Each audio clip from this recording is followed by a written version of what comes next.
When I discovered the forged power of attorney documents hidden in my daughter's home office and realized they'd been planning to have me declared incompetent so they could control my $800,000 estate, I made 3 phone calls that would change everything. Within 6 months, my daughter and son-in-law had lost their house, their reputations, and any claim to my inheritance, while I was living my best life in a beautiful retirement community 2,000 miles away, surrounded by people who actually valued my presence. Before we begin, make sure to like and subscribe, and tell me in the comments. Have you ever been made to feel like a burden by people who were supposed to love you, only to discover they had ulterior motives for keeping you around? Share your story below, because today you're going to learn that sometimes the family members who think you're helpless and disposable are about to discover they just made the biggest mistake of their lives. This story is about the morning when I realized that my own daughter, the child I'd raised, supported through college, helped through her divorce, and welcomed into my home during her time of need, had been systematically planning to steal my independence, my assets, and my dignity while convincing me it was all for my own good. When I discovered that the daughter I'd sacrificed for, invested in, and trusted with my most vulnerable moments had been quietly positioning herself to inherit my assets while I was still very much alive and capable. My name is Margaret Rose Sullivan, and at 72 years old, I thought I'd found the perfect living arrangement in the charming guest cottage behind my daughter Jessica's beautiful colonial home in Westchester County, New York. For 3 years, this setup had seemed like the ideal solution for a widow navigating the challenges of aging while maintaining her independence. I had my own space, a renovated 800-square-foot cottage with original hardwood floors, a gourmet kitchen, and French doors opening onto a private garden that bloomed with the heirloom roses I'd been cultivating for 40 years. More importantly, I was close enough to my family to be useful without being intrusive, available to help with my teenage grandsons Tyler and Brandon whenever Jessica and her husband Derek needed support, yet independent enough to maintain my own routines, friendships, and sense of autonomy. What I didn't know was that the daughter I'd been helping financially for decades had been quietly working to ensure that independence would end the moment I became inconvenient to her long-term financial plans.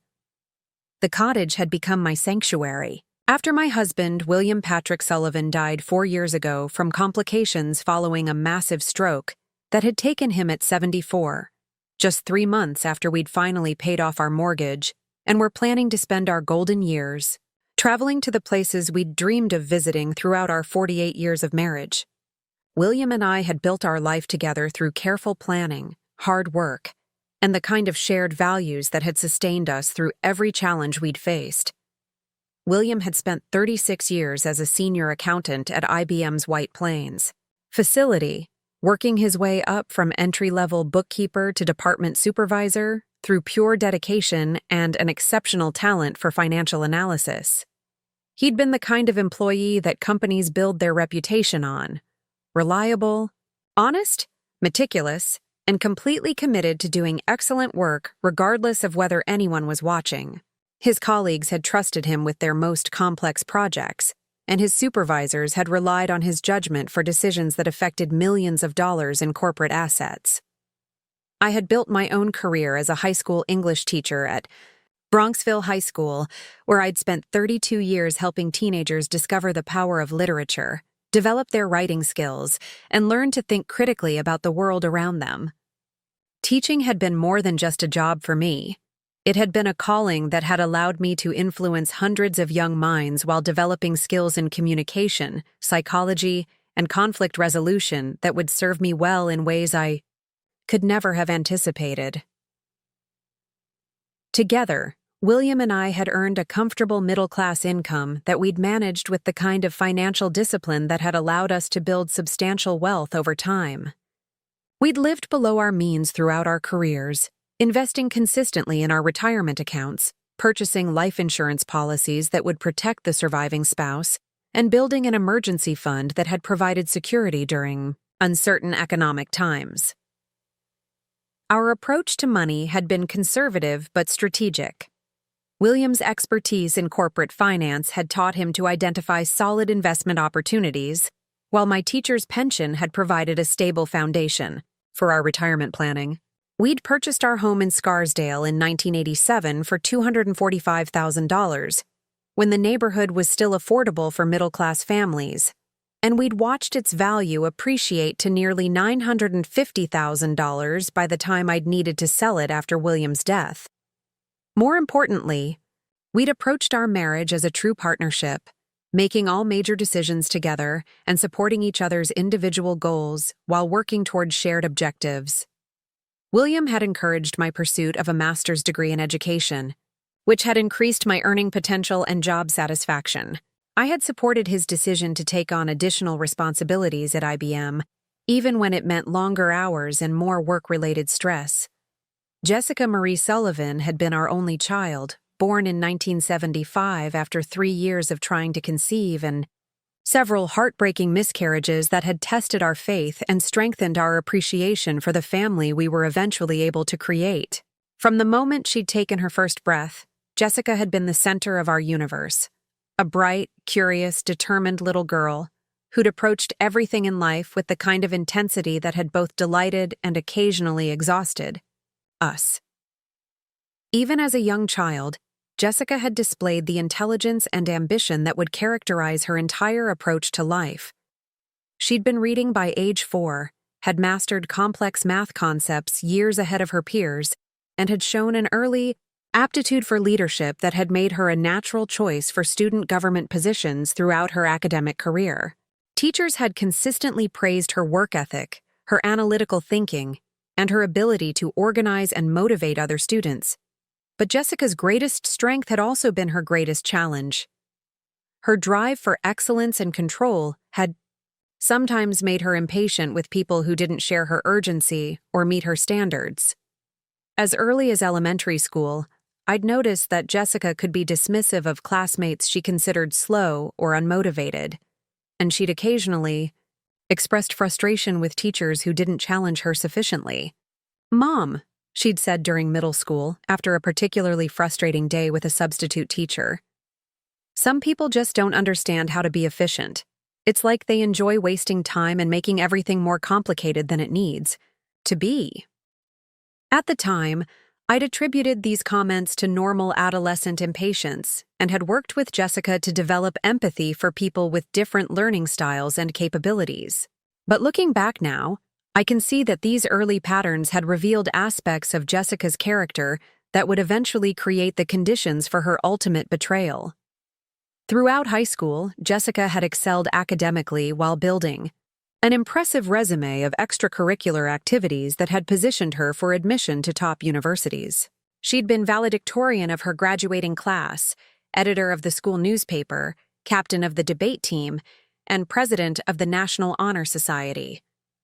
Her college application essay had been about the importance of family values and the role that her parents' example had played in shaping her commitment to integrity and service. "My parents have taught me that real success comes from hard work, honest dealing, and caring for the people who matter most in your life," she'd written. "They've shown me that a life well lived is measured not by personal achievements alone, but by the positive impact you have on your family and community."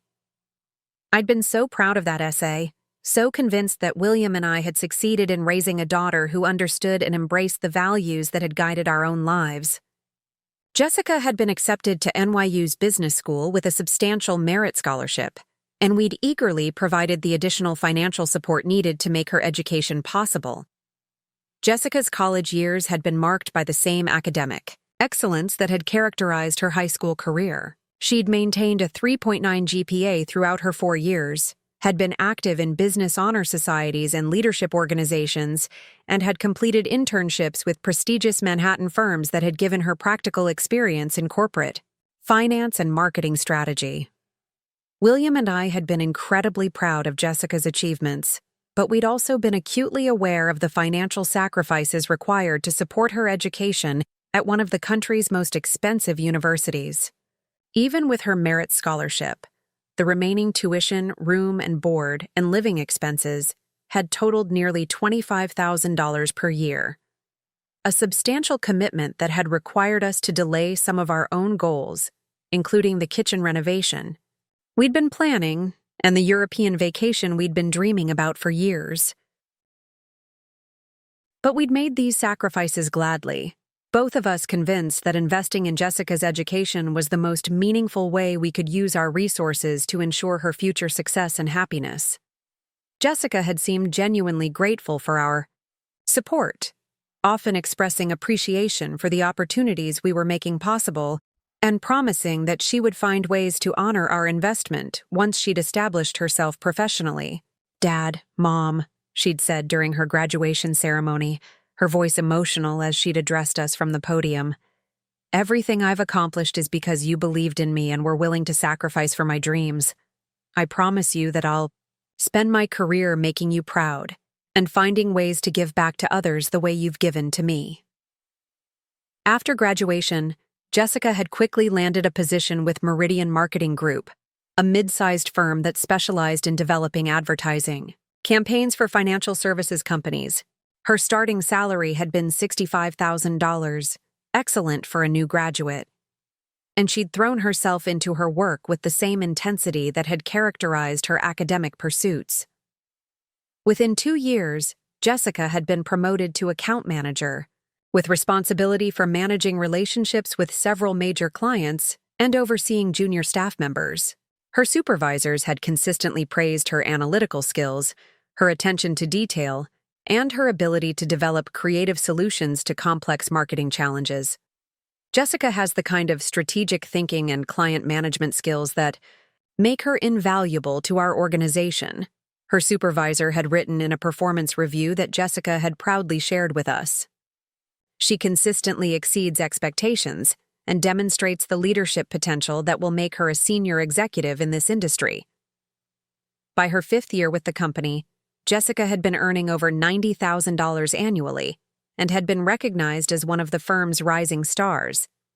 She'd been featured in industry publications, had spoken at marketing conferences, and had been recruited by larger firms offering even more lucrative opportunities. It was during this period of professional success that Jessica had met Derek, Jonathan Morrison, a corporate attorney who specialized in mergers and acquisitions for a prestigious Manhattan law firm. Derek had been 31 when they'd met, 3 years older than Jessica, with the kind of polished confidence and professional credentials that had immediately impressed her. Derek's background had been remarkably similar to Jessica's: upper middle class, family, excellent education, early career success, and clear ambitions for continued advancement in his chosen field. He'd graduated from Columbia Law School, had clerked for a federal judge, and had joined Morrison, Klein & Associates as an associate attorney with a starting salary that had already exceeded Jessica's income despite her 5 years of professional experience. "Mom, Derek is exactly the kind of partner I've been hoping to find," Jessica had told me during one of our regular phone conversations. "He's intelligent, ambitious, successful, and he shares my values about building a stable, prosperous life together." William and I had been pleased with Jessica's choice, both of us impressed by Derek's respectful manner, his obvious affection for Jessica, and his genuine interest in becoming part of our family. Derek had made efforts to connect with William over their shared interest in financial planning and investment strategy, and he'd often complimented me on the home I'd created and the values I'd instilled in Jessica. "Mrs. Sullivan," Derek had said during one of their early visits to our home, "Jessica talks constantly about the example you and Mr. Sullivan have set for her. She credits you with teaching her everything important about integrity, hard work, and family loyalty." Their wedding in September 2001 had been everything Jessica had dreamed of. An elegant ceremony at the Westchester Country Club, attended by 180 guests, with every detail reflecting the sophisticated taste and high standards that characterized Jessica's approach to all aspects of her life. William and I had contributed $40,000 toward the wedding expenses, money we'd been happy to spend to ensure Jessica's special day was perfect. The wedding had been beautiful, but it had also been expensive in ways that had surprised us. Jessica. And Derek had chosen vendors, venues, and services that had reflected their aspirations rather than their current financial reality. And they'd seemed to assume that family contributions would bridge the gap between their desires and their budget. "Mom, this is a once-in-a-lifetime event," Jessica had said when I'd expressed some concern about the escalating costs. "Derek and I want everything to be perfect, and we're willing to invest in creating memories that will last forever." At the Yahtzee time, I'd attributed the expensive choices to normal wedding enthusiasm and had been pleased that Jessica felt confident enough in her future earning potential to make ambitious plans for her celebration. What I hadn't fully appreciated was that this wedding had established a pattern of lifestyle expectations that would consistently exceed Jessica and Derek's ability to fund through their own efforts alone. The first few years of Jessica and Derek's marriage had been marked by continued professional success for both of them, but also by lifestyle choices that had required increasing levels of debt to sustain. They'd purchased a $750,000 home in Westchester County that had stretched their budget even with their combined six-figure incomes, had taken expensive vacations to Europe and the Caribbean, and had furnished their home with the kind of high-end items that reflected their aspirations for social status and material success. When Tyler had been born in 2003, Jessica had decided to take a leave of absence from her marketing career to focus on motherhood, a choice that William and I had supported, but that had created immediate financial stress for their household. Derek's income alone had been insufficient to maintain their lifestyle while also covering the mortgage, car payments, and other fixed expenses they'd accumulated. "Mom," Jessica had said during a phone conversation when Tyler was 6 months old, "Derek and I are struggling a bit financially with just one income. We were wondering if you and Dad might be able to help us with some temporary support until I can go back to work."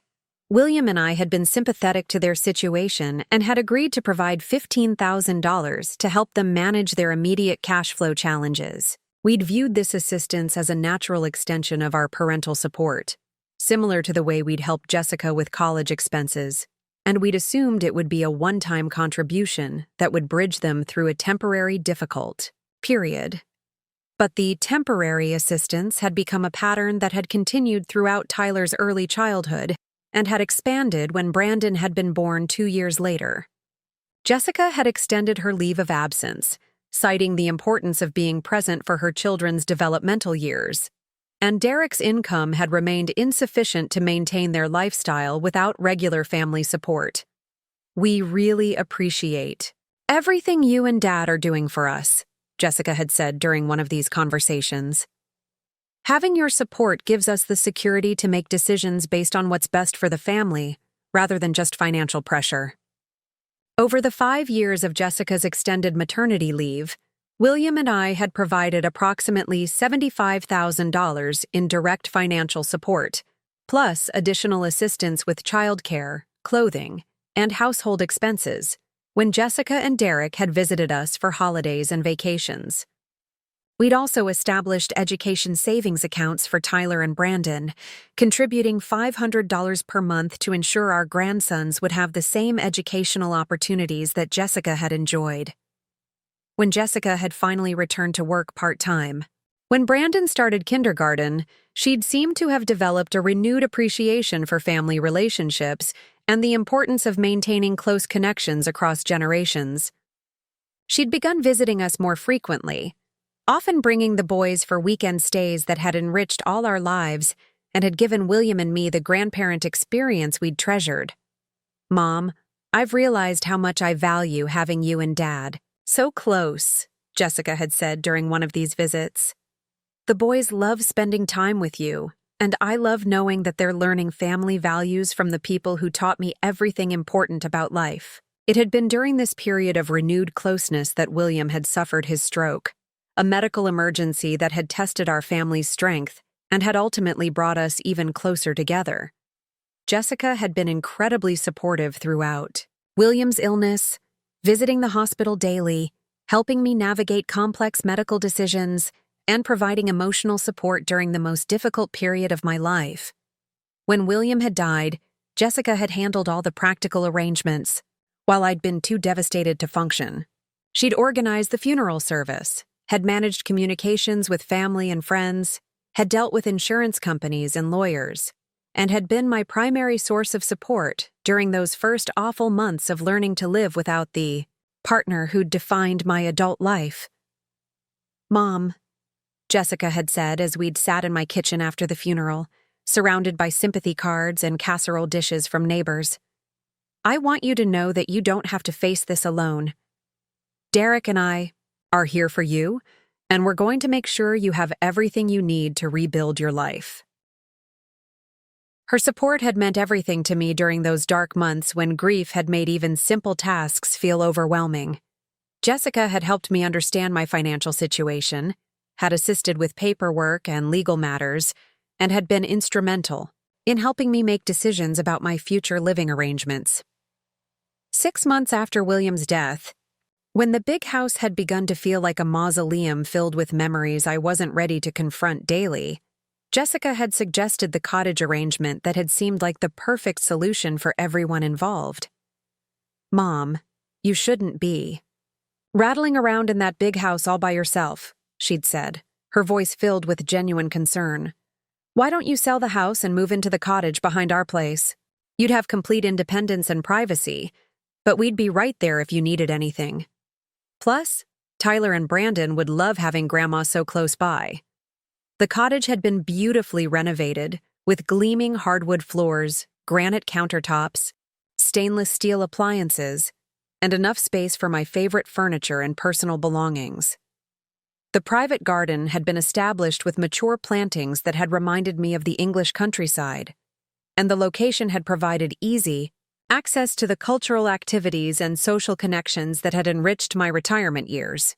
"You could sell the house and invest the proceeds," Jessica had continued, "and use the investment income to cover your living expenses while preserving the principal for your future security. It would be like having your own apartment, but with family nearby and no worries about property maintenance or safety." The financial terms of the cottage arrangement had been generous and had seemed to benefit everyone involved. I'd sold our Scarsdale house for $950,000 and had used $200,000 of the proceeds to pay off Jessica and Derek's remaining mortgage as my contribution to the household expenses and my investment in the property improvements that had made the cottage so comfortable.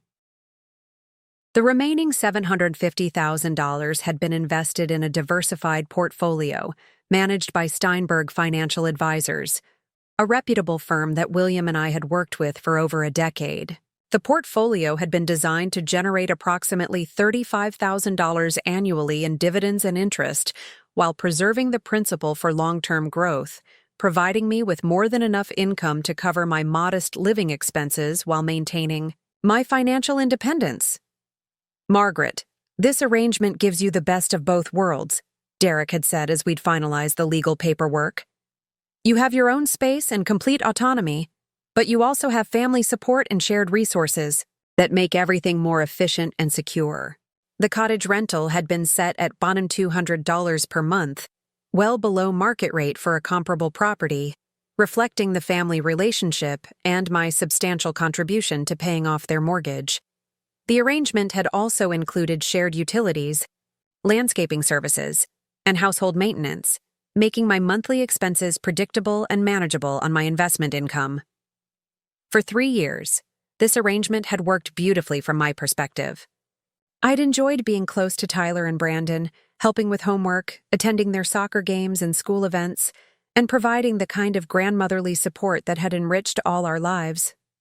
I'd maintained my independence while feeling secure and connected to family, and I'd assumed that Jessica and Derek had been equally satisfied with our mutually beneficial arrangement. But that Tuesday morning in October, when I'd planned to surprise the family with homemade blueberry muffins using the recipe that had been Tyler's favorite since childhood, everything I'd believed about our relationship had been shattered in the space of a single overheard conversation. I'd awakened early, made my coffee in the French press that had been my morning ritual for years, and had decided to walk the 50 yards from my cottage to the main house to start baking before the family woke up. The morning had been beautiful, One of those perfect autumn days in Westchester when the maple trees were beginning to turn crimson and gold, and the air carried just enough crispness to remind you that the seasons were changing. As I'd approached the kitchen door, I'd heard Jessica's voice carrying clearly through the window she'd opened to let in the fresh morning air. She'd been speaking in the frustrated, impatient tone I'd occasionally heard her use when discussing work problems or household management issues, but I'd never heard her use this tone when speaking about me. "Mom's becoming such a burden," Jessica was saying to Derek, who was apparently having coffee before leaving for his commute to Manhattan. "She's getting more confused, more dependent, and honestly, I'm tired of having to check on her constantly. We need to figure out what to do with her before she becomes a real liability." The words had hit me like a physical blow, stopping me frozen in place just outside the kitchen where I could hear every word but couldn't be seen by the speakers inside. "What kind of timeline are you thinking?" Derek had replied, his tone suggesting this wasn't the first time they'd discussed my problem. "I've been researching memory care facilities upstate," Jessica had continued. "There are some decent places about an hour north of here, not too expensive once we have control of her portfolio. Dr. Harrison thinks we can probably get the cognitive assessment we need to justify the placement." Dr. Harrison was my primary care physician, someone I'd trusted for 15 years and who'd never expressed any concerns about my mental capacity during our regular appointments. The suggestion that he would participate in having me declared incompetent had been almost as shocking as Jessica's casual discussion of disposing of me. "And the financial arrangements?" Derek had asked. "The power of attorney documents are already prepared," Jessica had replied. "Once she's in supervised care, we can manage the investments properly. Steinberg is way too conservative. I can get much better returns with the contacts I have from my marketing days. Plus, we'll save money on her housing costs, and the boys' college expenses are coming up fast." I'd continued listening in horrified fascination as my daughter and son-in-law had discussed my future as if I were a piece of property to be managed rather than a human being with rights, preferences, and the cognitive capacity to make my own decisions about my life. That overheard conversation had revealed not just their intention to have me committed to institutional care against my will, but their systematic planning to gain control of my substantial assets for their own benefit. They'd apparently been preparing legal documents, consulting with medical professionals, and researching facilities without my knowledge or consent, all while maintaining the pretense of caring family members who were concerned about my welfare.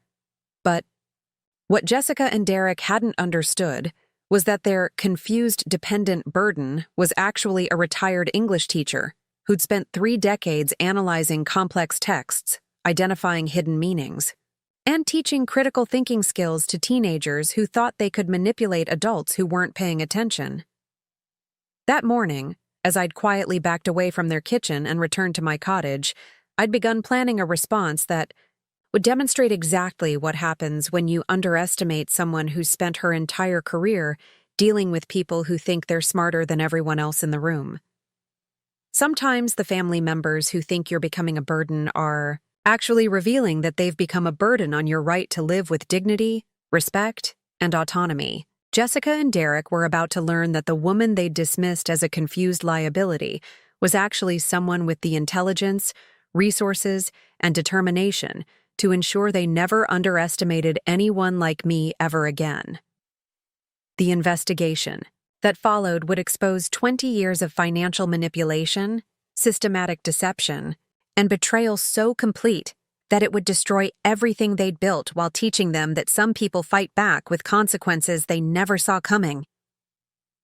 Standing in my cottage that October morning, still reeling from the conversation I'd overheard between Jessica and Derek, I realized I needed to understand exactly how I'd reached this moment of complete betrayal. But to comprehend the full scope of what was happening to me, you need to know about the life I'd built before Jessica decided to destroy it. A life of careful planning, dedicated service, and the kind of financial wisdom that had made her systematic theft possible.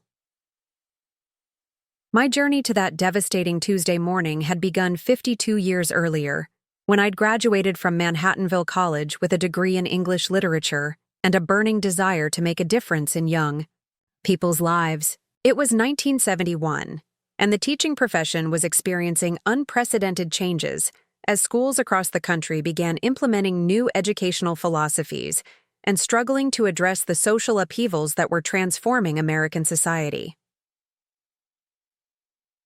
My first teaching position had been at Bronxville High School, a prestigious public school in one of Westchester County's most affluent communities, where the expectations for academic excellence were matched only by the pressure on teachers to prepare students for admission to the country's most competitive universities. The school was housed in a beautiful Georgian Revival building that had been constructed in the 1920s, with high ceilings, large windows, and the kind of solid architecture that suggested education was meant to be permanent and transformative. I'd been assigned to teach sophomore and junior English classes, a challenging assignment that required me to help 15 and 16-year-olds develop the analytical thinking and communication skills they'd need for success in advanced placement courses and eventual college admission. These students were bright, motivated, and accustomed to high achievement, but they were also products of privilege who sometimes struggled to understand perspectives different from their own comfortable suburban experience. My starting salary had been $7,800 per year, which sounds impossibly modest now, but had been sufficient to rent a small apartment in nearby Mount Vernon, purchase a reliable used Honda Civic, and begin building the foundation of financial independence that would sustain me throughout my career. From that very first paycheck, I'd committed to saving 15% of my income and investing an additional 10% in the teacher's retirement system, habits that had been instilled in me by my Depression-era parents, who'd taught me that financial security came from living below your means and planning for the future. Those early years of teaching had been both exhausting and exhilarating as I'd worked to develop my own educational philosophy and teaching methods. I'd typically arrived at school by 7:30 a.m. to prepare for the day, stayed until 5:30 p.m. for grading and lesson planning, and spent most of my weekends creating educational materials, attending professional development workshops, or reading the latest research on adolescent learning and literacy development. But I'd loved every challenging minute of it. The moment when a struggling student finally grasped the deeper meaning of a complex poem, the excitement of a classroom, full of teenagers discovering the relevance of Shakespeare to their own lives, the satisfaction of watching shy students develop confidence through successful oral presentations, and the pride of seeing former students return years later to thank me for helping them develop skills that had served them well in college and beyond. My teaching approach had been built on the foundation that every student had something valuable to contribute to our classroom community, but that contribution required them to think critically, communicate clearly, and support their ideas with evidence from the texts we studied. I'd refused to accept lazy thinking or superficial analysis, consistently pushing my students to dig deeper, question assumptions, and develop the intellectual courage to defend unpopular but well-reasoned positions.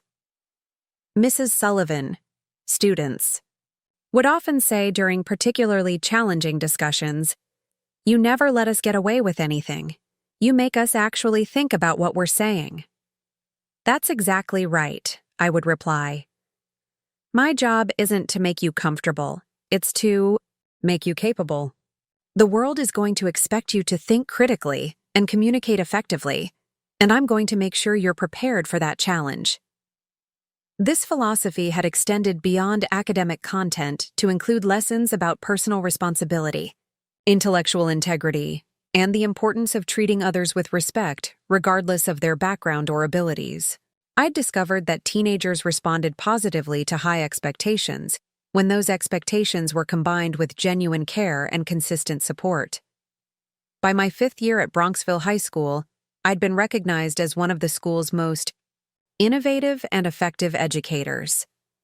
My students consistently scored above district averages on standardized tests, earned high marks on advanced placement examinations, and reported feeling well prepared for the writing demands of college coursework. But more importantly, They'd developed a love of literature and an appreciation for the power of language that had enriched their lives far beyond their academic achievements. I'd also begun mentoring new teachers, sharing the classroom management, techniques and instructional strategies I'd developed through trial and error during my first few years in the profession. The school administration had frequently asked me to serve on curriculum committees, lead professional development workshops, and represent the district at state and national education conferences.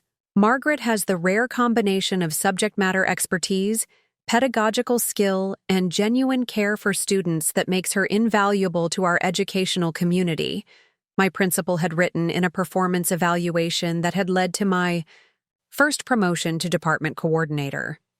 She consistently demonstrates the kind of professional excellence that defines what teaching can be at its best. During this period, I'd also been pursuing continuing education to stay current with new developments in educational theory and practice. I'd completed a master's degree in English education through evening and summer programs at Teachers College.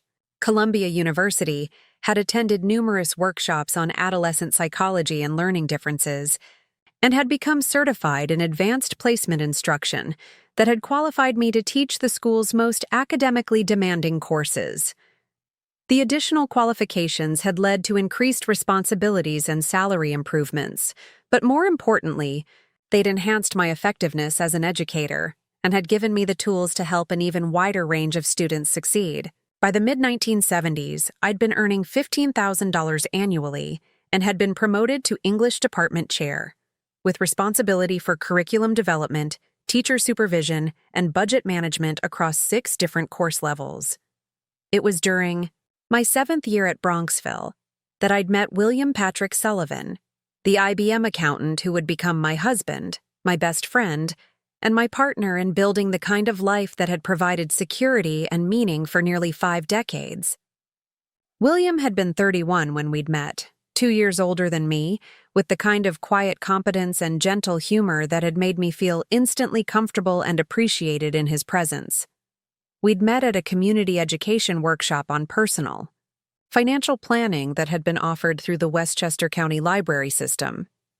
I'd attended because I'd wanted to learn more about investment strategies and retirement planning, while William had been there as one of the volunteer instructors, sharing his expertise in corporate finance and tax preparation. "You're asking exactly the right questions," William had said after I'd participated in a discussion about long-term investment strategies for public employees. "Most people your age aren't thinking seriously about retirement planning, but you clearly understand the importance of starting early and being consistent." "My parents lived through the Depression," I'd replied. "They taught me that financial security doesn't come from hoping for the best. It comes from planning for the worst and working systematically toward your goals." William had smiled at that, a warm expression that had reached his eyes and made me realize how attractive he was when he wasn't concentrating on complex financial calculations. "That's exactly the attitude that leads to long-term success," he'd said. "Would you like to continue this conversation over dinner? I'd enjoy talking with someone who takes financial planning as seriously as I do." Our first date had been at a modest Italian restaurant in White Plains, where we'd spent 3 hours talking about everything from investment philosophy to career goals, from family background to shared interests in history, classical music, and travel. William had grown up in a working-class Irish Catholic family in the Bronx, had served 2 years in the Army after high school, and had used the GI Bill to earn his accounting degree from St. John's University while working part-time to support himself. "I've always believed that education and hard work can overcome almost any disadvantage," he'd told me during that first dinner.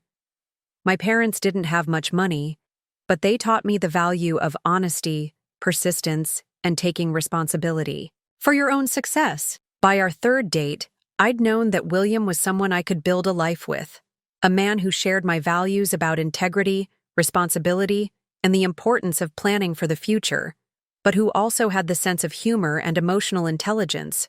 That would make him a loving partner and eventually a devoted father. William and I had married in June 1973, a simple but elegant ceremony at St. Joseph's Church in Bronxville, followed by a reception at the local country club that had celebrated our commitment with the people who mattered most to us.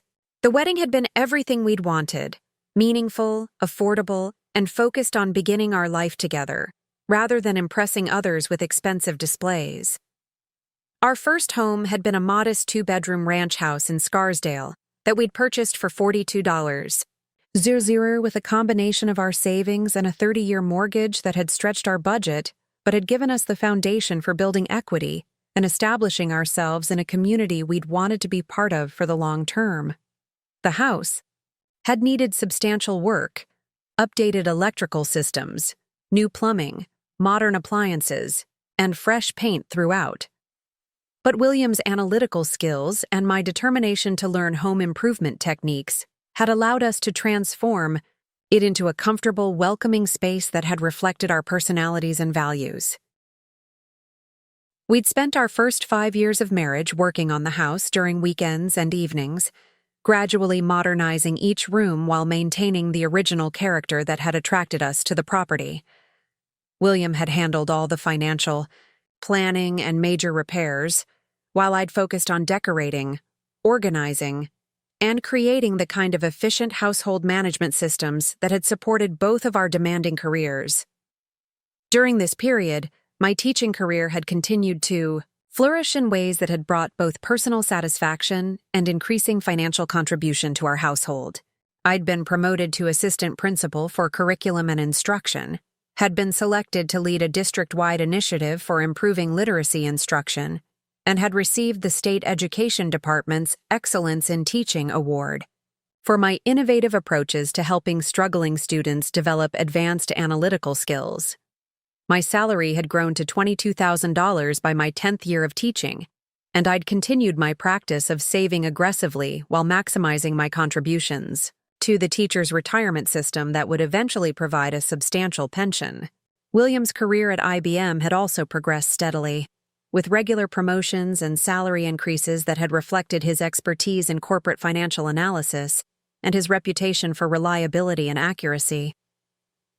By 1975, William and I had felt financially secure enough to start trying for children, both of us excited about the prospect of becoming parents and raising a family in the comfortable home and stable community we'd worked so hard to establish. We'd had names picked out, had begun converting the spare bedroom into a nursery, and had started the kind of hopeful financial planning that parents do when they believe their dreams are about to come true. But pregnancy had proved more challenging than we'd anticipated. After 18 months of trying without success, we'd consulted fertility specialists who'd conducted extensive testing without finding any definitive medical explanation for our inability to conceive. We'd tried various treatments and interventions, each month bringing renewed hope followed by devastating disappointment when the results continued to be negative. The fertility treatments had been both emotionally and financially draining, costing thousands of dollars that hadn't been covered by our health insurance and requiring scheduling accommodations that had affected both our careers. But we'd been determined to exhaust every medical option before accepting that biological parenthood might not be part of our story. After 3 years of fertility treatments and 2 early miscarriages that had left us emotionally devastated, we'd finally made the difficult decision to focus our parental energy on other relationships and activities. The grief had been profound, not just for the children we'd lost, but for the family life we'd envisioned and the genetic legacy we'd never pass on. But even in our sadness, we'd found ways to channel our parental instincts into meaningful relationships with the young people in our lives. I'd poured even more energy and creativity into my teaching, developing special mentoring programs for students who needed extra academic and emotional support. William had begun volunteering with youth financial literacy programs at our church and the local community center, teaching basic budgeting and investment concepts to teenagers from families where financial education hadn't been a priority. When Jessica had finally been born in 1975, after we'd essentially given up hope of having biological children, she'd felt like a miracle that had transformed our understanding of family and our vision for the future. The pregnancy had been unexpected but completely welcome, and Jessica's arrival had filled our home with the kind of joy and purpose we'd been missing for years. From the moment Jessica had taken her first breath, she'd been the center of our universe in ways that had both delighted and occasionally concerned us. After years of wanting a child so desperately, we'd sometimes struggled to maintain appropriate boundaries and expectations, wanting to give Jessica every possible advantage while also helping her develop the character and work ethic that would serve her well throughout her life. Jessica had been a remarkably bright and curious baby, who'd reached every developmental milestone ahead of schedule, and had shown early signs of the intelligence and determination that would characterize her approach to everything she encountered. By age 2, she'd been speaking in complete sentences, solving complex puzzles, and demonstrating the kind of analytical thinking that had made us confident she would excel academically. "This child is going to accomplish amazing things," William had said one evening when 3-year-old Jessica had surprised us by reading simple books independently. "We need to make sure we're prepared to support whatever dreams she develops." That commitment to supporting Jessica's dreams had led us to begin setting aside substantial amounts of money for her future education, even when she was still in preschool. We'd opened a dedicated savings account that had received $200 per month. Throughout Jessica's childhood, money that had required us to live more frugally than our income would have otherwise allowed, but that had grown to nearly $25,000 by the time Jessica had been ready for college. We'd also invested heavily in Jessica's extracurricular activities, believing that exposure to music, sports, and academic enrichment programs would help her develop the well-rounded skills and interests that would serve her well in college admissions and beyond. Piano lessons, soccer leagues, summer academic camps, and dance classes had cost thousands of dollars annually, but we'd considered these expenses essential investments in Jessica's development. Jessica's academic excellence throughout elementary and middle school had confirmed our belief that she was capable of achieving at the highest levels, but it had also made us aware of the substantial financial commitments that would be required to provide her with the educational opportunities that would maximize her potential. Private tutoring for advanced mathematics, test preparation for standardized examinations, and application consulting for competitive summer programs had been expensive but necessary investments in Jessica's future. By the time Jessica had entered high school, we'd been spending approximately $8,000 per year on her educational enhancement, a significant portion of our household income that had required us to postpone some of our own goals, including the European vacation we'd been planning and the kitchen renovation that had been needed for years. But we'd made these sacrifices gladly, both of us convinced that investing in Jessica's education was the most meaningful way we could use our resources to ensure her success and happiness. Jessica had seemed genuinely grateful for our support, often expressing appreciation for the opportunities we were making possible, and promising that she would honor our investment through her academic achievements and future success. "Mom and Dad," she'd said during her high school graduation speech as valedictorian, "everything I've accomplished is because you believed in me and were willing to sacrifice for my dreams. I promise you that I'll spend my life making you proud and finding ways to give back the way you've given to me." The college years had represented our largest financial investment in Jessica's future. Even with her substantial merit scholarship to NYU, the remaining tuition, room and board, books, and living expenses had totaled nearly $25,000 per year. William and I had covered these costs through a combination of our college savings, current income, and careful budgeting that had required us to eliminate most discretionary spending for 4 consecutive years.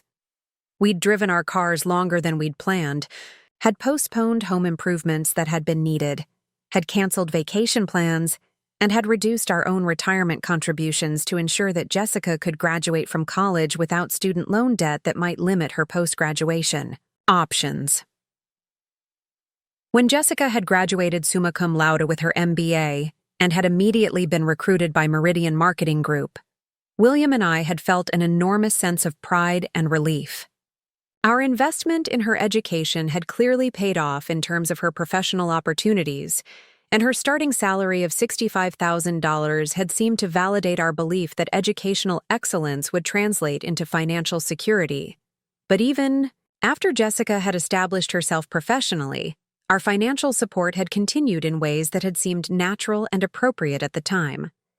When Jessica had needed professional wardrobe for her new job, we'd contributed $3,000 for clothing and accessories that would help her make a positive impression in the competitive Manhattan business environment. When Jessica had wanted to live in a prestigious Manhattan neighborhood that had been beyond her entry-level salary, we'd provided a $15,000 security deposit and first year's rent supplement that had allowed her to establish herself in a location that would support her professional networking and career advancement. "Mom and Dad," Jessica had said when we'd provided this assistance, "having your support gives me the confidence to make career decisions based on long-term strategy rather than just immediate financial pressure. I'll find ways to pay you back once I'm more established." The pattern of financial assistance had continued throughout Jessica's 20s as she'd built her career and eventually met Derek. Wedding expenses, house down payment assistance, and ongoing support during her extended maternity leave had totaled more than $150,000 over the years. Money we'd provided willingly because we'd believed in Jessica's character and had trusted that our generosity was creating stronger family bonds that would sustain us through our own aging process.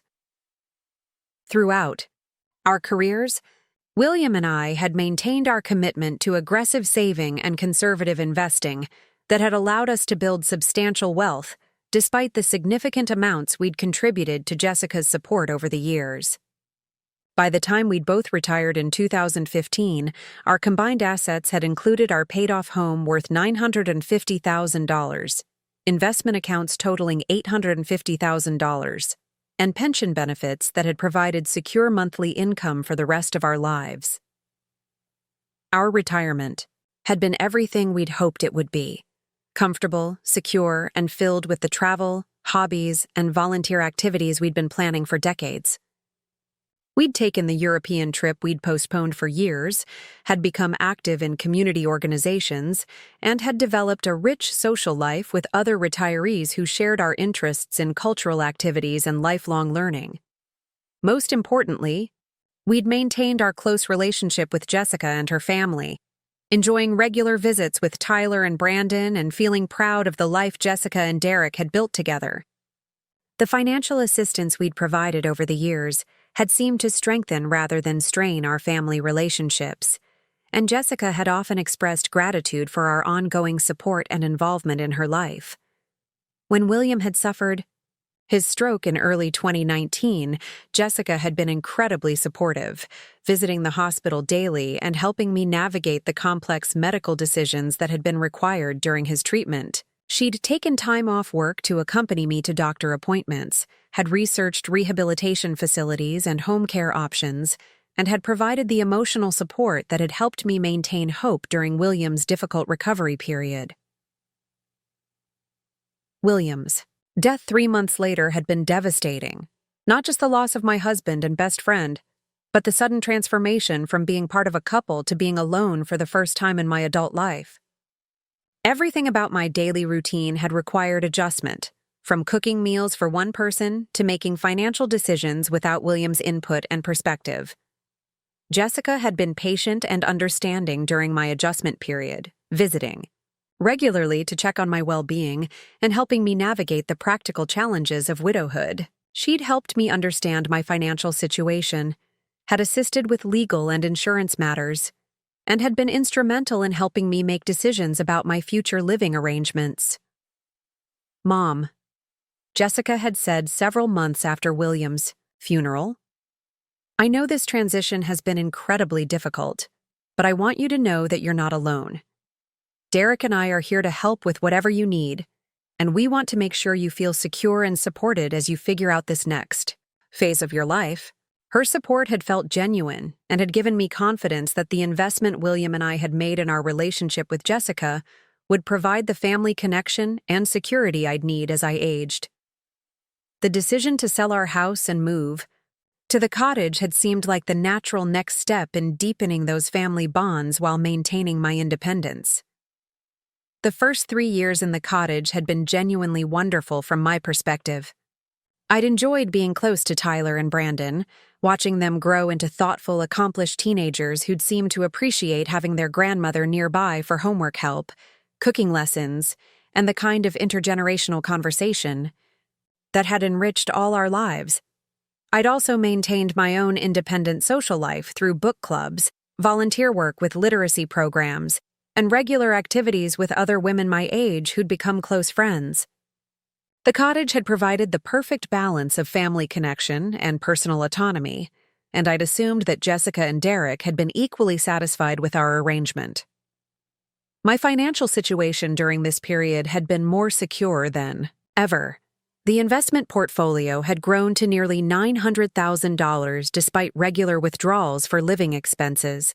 My pension had provided stable monthly income, and the paid-off cottage arrangement had kept my housing costs minimal. I'd even been able to continue contributing to Tyler and Brandon's education funds while building additional savings that would provide a substantial inheritance for Jessica's family. But what I hadn't realized was that Jessica had been viewing my financial security not as evidence of successful planning that would benefit our entire family, but as an opportunity for more immediate access to resources she'd believed should already be under her control. Looking back now, I can see that there had been subtle changes in Jessica's behavior over the past year that should have warned me about her changing attitude toward my independence and autonomy. She'd begun making small comments about my health, my memory, and my ability to manage various tasks without assistance. Comments that had seemed like natural expressions of concern. But that had actually been part of a systematic campaign to document my supposed decline. "Mom, are you sure you're keeping track of your medications correctly?" she'd ask, despite the fact that I'd been managing my simple blood pressure medication without difficulty for years. "Did you remember to pay your property tax bill?" she'd inquire, even though I'd been handling my financial obligations responsibly for decades. "Maybe I should start helping you with your investment account monitoring," she'd suggested. "These financial matters can be so complicated, especially when you're dealing with them alone." At the time, these questions had seemed like evidence of Jessica's caring concern for my well-being, and I'd even welcomed some of her assistance with tasks that had become more challenging since William's death. I'd appreciated her attention and had interpreted her involvement as proof that our close family relationship was providing the mutual support that had made the cottage arrangement so successful. What I hadn't understood was that Jessica had been carefully documenting these interactions, creating a record that could later be used to support claims about my diminished capacity and need for protective supervision. She'd been building a case for guardianship that would give her legal control over my assets while making it appear that her intervention was motivated by medical necessity rather than financial opportunism. The conversation I'd overheard that Tuesday morning had revealed that Jessica's expressions of concern had actually been reconnaissance missions designed to identify vulnerabilities in my independence and to create justification for the institutional placement they'd been planning. The casual way she'd discussed having me declared incompetent, the references to prepared power of attorney documents, and the detailed knowledge of assisted living costs had made it clear that this betrayal had been in development for months, or possibly years. Standing in my cottage that morning, processing the magnitude of what I'd discovered, I'd realized that everything I'd believed about my relationship with Jessica had been based on a fundamental misunderstanding of her character and motivations.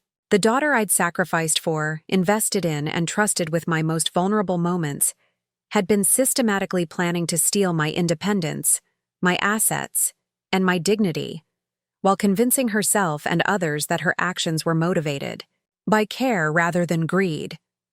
But what Jessica hadn't anticipated was that her plan to have me declared incompetent had one fatal flaw. I was actually completely competent, possessed of all my faculties, and equipped with the analytical skills, professional experience, and personal determination that had served me well throughout my career in dealing with manipulative teenagers who'd thought they could outsmart the adults in their lives. the foundation Jessica was planning to destroy, my financial security, my intellectual capability, my social connections, and my legal rights, was actually going to become the platform from which I would launch a response that would teach her exactly what happens when you underestimate someone who's spent her entire life identifying deception and holding people accountable for their choices. The retired English teacher who'd spent 3 decades teaching critical thinking and personal responsibility was about to give Jessica and Derek the most expensive education they'd ever receive about the consequences of betraying someone who'd made the mistake of loving them unconditionally. Sometimes the people who think you're becoming a burden are actually revealing that they've become a burden on your right to live with dignity and respect. Jessica was about to discover that the woman she'd dismissed as a confused liability was actually someone with the intelligence, resources, and determination to ensure that justice was served in ways she'd never imagined possible. Standing in my cottage that morning, still processing the devastating conversation I'd overheard between Jessica and Derek, I couldn't help but remember how different things had been just 2 years ago, when we'd celebrated what I'd thought was the pinnacle of our family relationship, Tyler's acceptance to Princeton University, and the promise of continuing our family legacy of educational achievement that had been the source of our greatest pride and closest bonds. It was May 2021, and the cottage garden had been in full bloom with the heirloom roses I'd transplanted from my original Scarsdale home, their fragrance filling the warm spring air as I'd prepared for what had become our most cherished family tradition, the annual graduation celebration that honored academic achievement and strengthened the multi-generational bonds that I'd believed would sustain us through whatever challenges lay ahead. I'd spent weeks preparing for Tyler's high school graduation party, wanting everything to be perfect for this milestone that represented not just his personal accomplishment, but the culmination of 18 years of family investment in his education and character development. The cottage had never looked more beautiful, decorated with white and gold banners in Princeton's colors, while the main house had been transformed into an elegant celebration space that could accommodate the 50 family members, teachers, and friends who'd been invited to share in Tyler's triumph. The menu had featured Tyler's favorite dishes: herb-crusted salmon, my signature garlic-roasted potatoes, asparagus with lemon butter, and the chocolate bourbon cake that had been requested for every family celebration since Tyler's 8th birthday. I'd spent 3 days preparing these dishes with the kind of attention to detail that reflected how much this celebration meant to our entire family. "Grandma Margaret, this party is absolutely incredible," Tyler had said as he'd arrived in his cap and gown, looking handsome and mature in a way that had made me realize how quickly he'd grown from the little boy who used to help me tend the garden into the accomplished young man who was about to embark on his journey to one of the world's most prestigious universities. Tyler had looked radiant that evening, wearing his graduation honors with the kind of quiet confidence that suggested he understood the significance of his achievements without becoming arrogant about his advantages. At 18, he was tall and athletic like his father, but with Jessica's analytical intelligence and my own love of literature and intellectual discussion that had made our conversations increasingly meaningful as he'd matured. "Thank you for making this so special," Tyler had continued, embracing me with genuine affection. "You've been such an important part of everything I've accomplished. I don't know if I would have gotten into Princeton without all the support and encouragement you've given me over the years." His gratitude had felt completely authentic, and I'd been struck by the maturity and thoughtfulness he demonstrated in recognizing the contributions that others had made to his success. This was exactly the kind of character development that William and I had hoped would result from our investment in family relationships and educational values. Jessica had looked particularly beautiful that evening, wearing a sophisticated navy dress that complemented her blonde hair and blue eyes, and carrying herself with the kind of proud maternal confidence that suggested she understood her role in Tyler's achievements. At 46, she had matured into an elegant woman whose professional success and family responsibilities had given her a sense of purpose and accomplishment that had made me proud of the daughter I'd raised. "Mom, you've outdone yourself," Jessica had said as she'd surveyed the cottage and gardens that had been transformed into a celebration venue worthy of Tyler's accomplishments. "Everything looks absolutely perfect. Tyler is so lucky to have a grandmother who cares this much about his milestones." Derek had been equally appreciative, dressed in his best suit, and wearing the kind of relaxed, happy expression that suggested he was genuinely proud of his son and grateful for the family support that had made Tyler's success possible. At 51, Derek had achieved partnership in his law firm and had developed the kind of professional confidence that had made him comfortable in any social situation. "Margaret, this celebration is exactly what Tyler deserves," Derek had said, embracing me warmly. "You've been such an important influence in his life. I hope you know how much Jessica and I appreciate everything you've done to help him reach this point." The guest list had included Tyler's closest friends, his favorite teachers from Bronxville High School, and the extended family members who had been part of his support system throughout his academic journey. But the most meaningful attendees had been the family members whose presence had represented the multi-generational commitment to education that had been the foundation of Tyler's success. The evening's highlight had been the series of speeches that had celebrated not just Tyler's individual achievements, but the family values and educational priorities that had made his success possible. Jessica had spoken first, as Tyler's mother, acknowledging the role that extended family had played in creating the conditions for his academic excellence.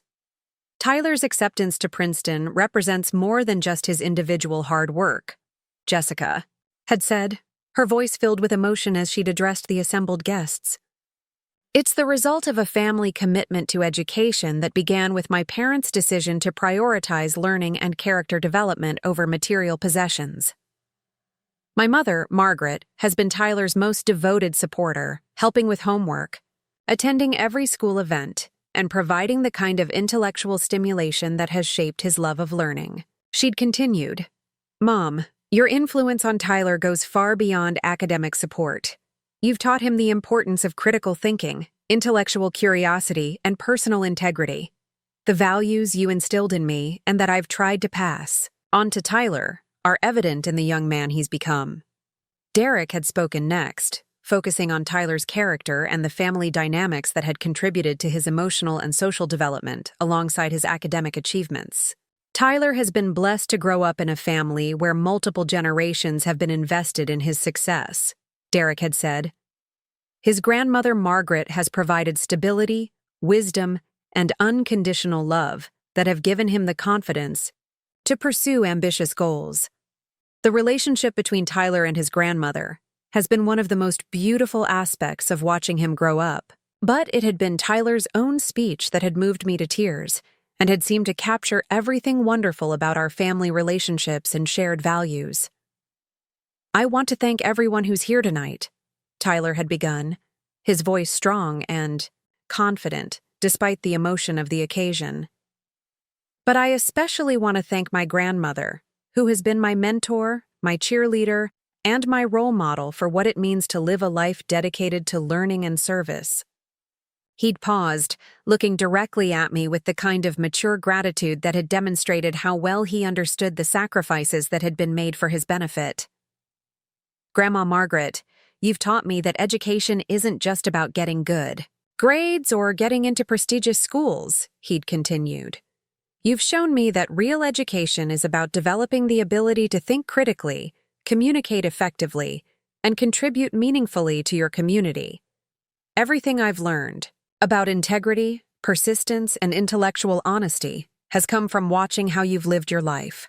Tyler had concluded his speech by announcing his intention to major in English literature with a focus on education policy, revealing his plan to eventually pursue a career in educational administration that would allow him to contribute to improving opportunities for students from disadvantaged backgrounds. I want to spend my life making education more accessible and effective for students who don't have the advantages I've had," he'd said. That commitment comes directly from my grandmother's example of using her talents and resources to help others succeed. As part of the graduation celebration, I'd presented Tyler with a substantial financial gift that represented both my pride in his achievements and my commitment to supporting his continued success at Princeton. The check for $25,000 had been intended to cover his first year's expenses beyond what Derek and Jessica could provide, ensuring that Tyler could focus on his studies without financial stress. "Grandma, this is incredibly generous," Tyler had said when I'd presented him with the gift in front of the assembled family. "I promise you that I'll use this support wisely, and that I'll find ways to honor your investment through my academic work and future service to others."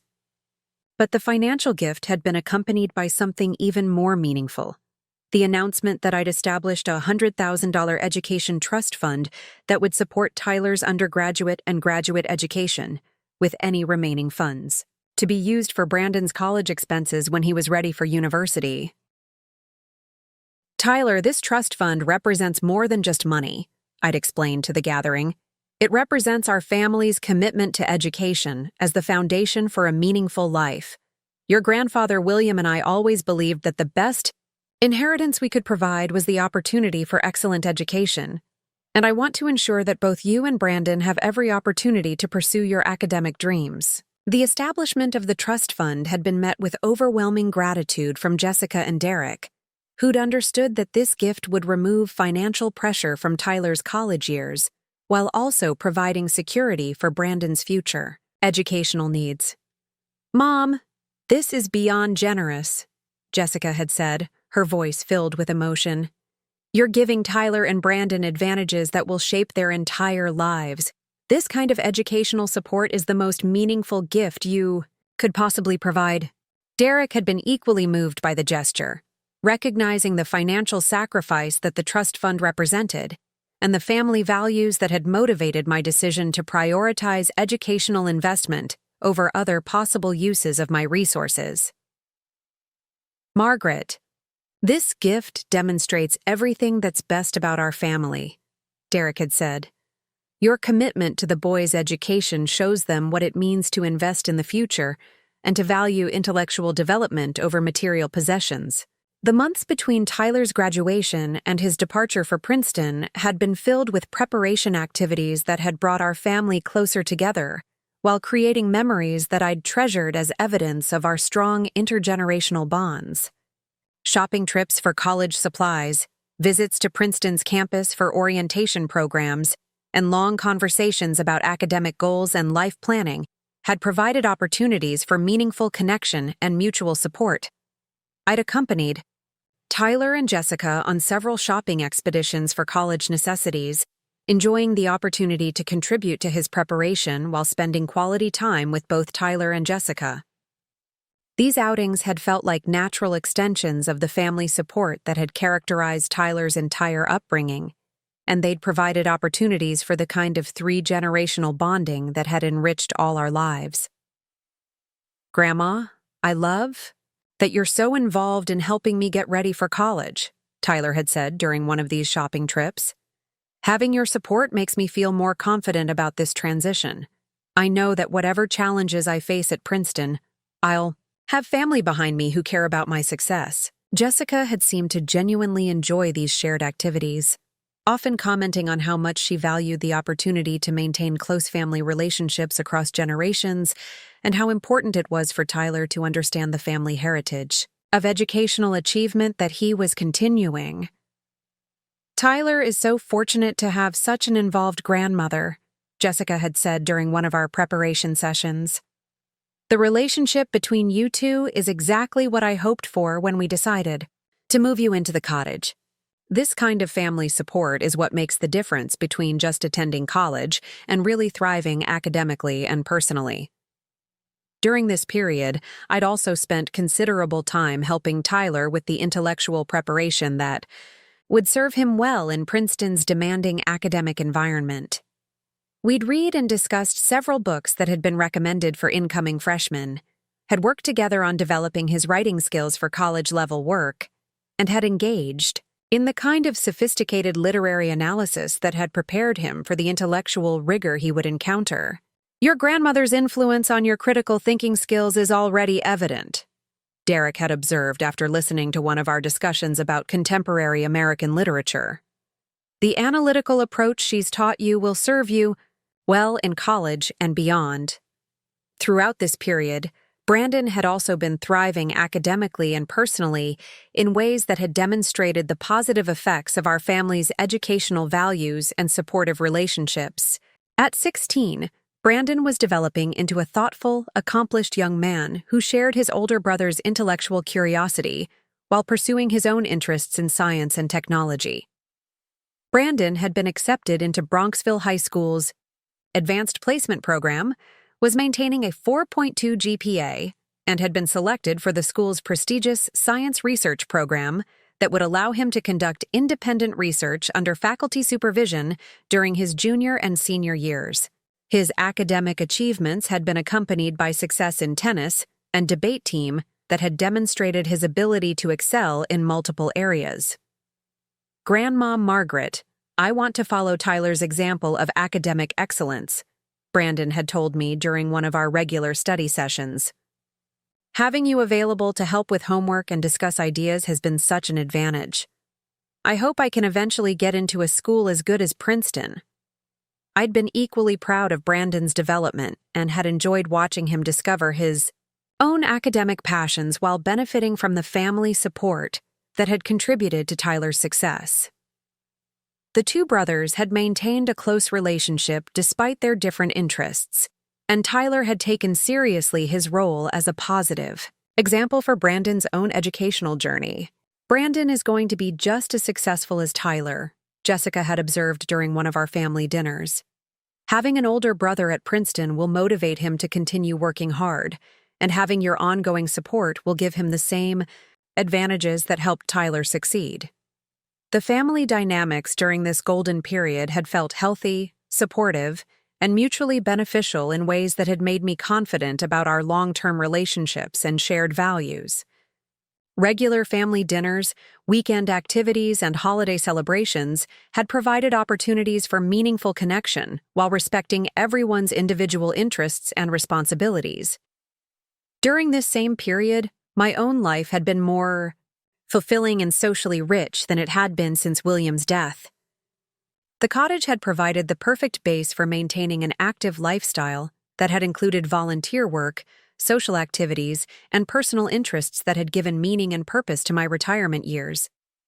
I'd become actively involved with the Westchester Literacy Council, where I'd volunteered as a tutor for adult learners who were working to improve their reading and writing skills. This work had been incredibly rewarding, allowing me to use my teaching expertise to help people achieve their educational goals while staying connected to the profession that had defined my career. "Mrs. Sullivan, you have such a gift for making complex ideas understandable," one of my adult students had told me after successfully completing his high school equivalency exam. "Your encouragement and teaching methods made all the difference in my success." I'd also maintained an active social life through book clubs, bridge groups, and cultural activities with other women my age who'd become close friends. The Westchester County area had provided access to excellent museums, theater productions, and lecture series that had enriched my intellectual life while providing opportunities for social connection. My book club had been particularly meaningful, bringing together 12 women who shared my love of literature and intellectual discussion. Our monthly meetings had provided opportunities for sophisticated analysis of contemporary and classic works, and the friendships I'd developed had given me a strong support network of peers who understood the challenges and opportunities of aging. "Margaret, your insights always add so much depth to our discussions," my friend Eleanor Hoffman had said after one particularly engaging meeting. "Your teaching background gives you such valuable perspectives on how to analyze literature and lead meaningful conversations." Throughout this golden period, my financial situation had been more secure than ever, with my investment portfolio having grown to nearly $950,000 despite regular withdrawals for living expenses and substantial gifts to support Tyler's education.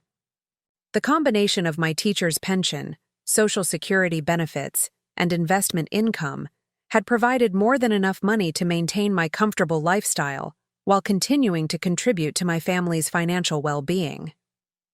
I'd worked with my financial advisor to establish a comprehensive estate plan that had balanced my desire to enjoy my resources during my lifetime with my commitment to providing substantial inheritances for Jessica's family. The plan had included the educational trust funds for Tyler and Brandon, specific bequests for charitable organizations I'd supported, and arrangements that would ensure Jessica and Derek would eventually inherit the majority of my assets. Mrs.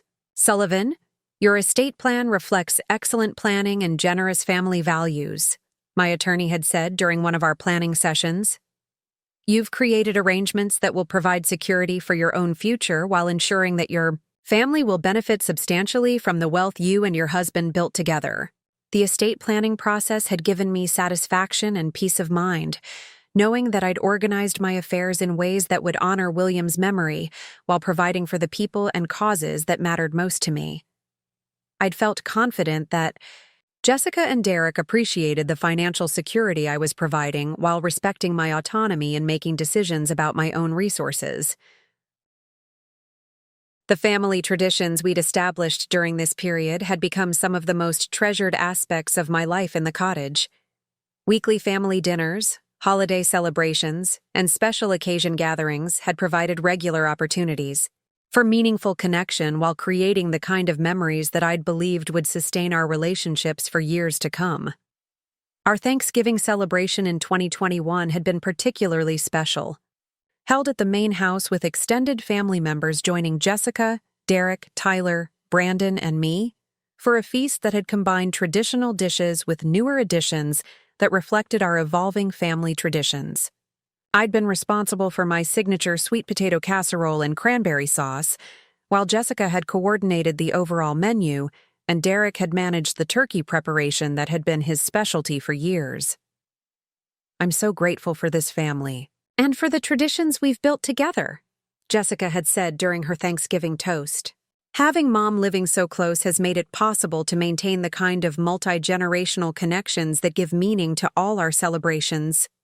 The boys are so fortunate to have such an involved grandmother, and Derek and I feel blessed to have such ongoing family support.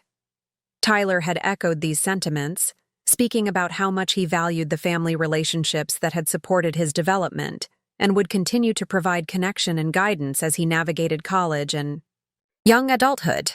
Grandma Margaret, having you as such an active part of my life has shaped who I am in ways I'm only beginning to understand, Tyler had said. Your wisdom, your values, and your constant support have given me confidence to pursue ambitious goals, while staying grounded in what really matters. Christmas 2021 had been equally wonderful, celebrated in the cottage's living room with a beautiful tree that Tyler and Brandon had helped me select and decorate.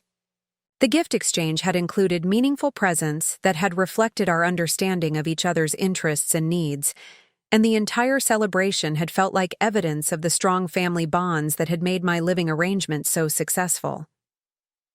This cottage is the perfect setting for our family celebrations, Derek had observed as we'd gathered around the tree for our traditional Christmas morning gift opening.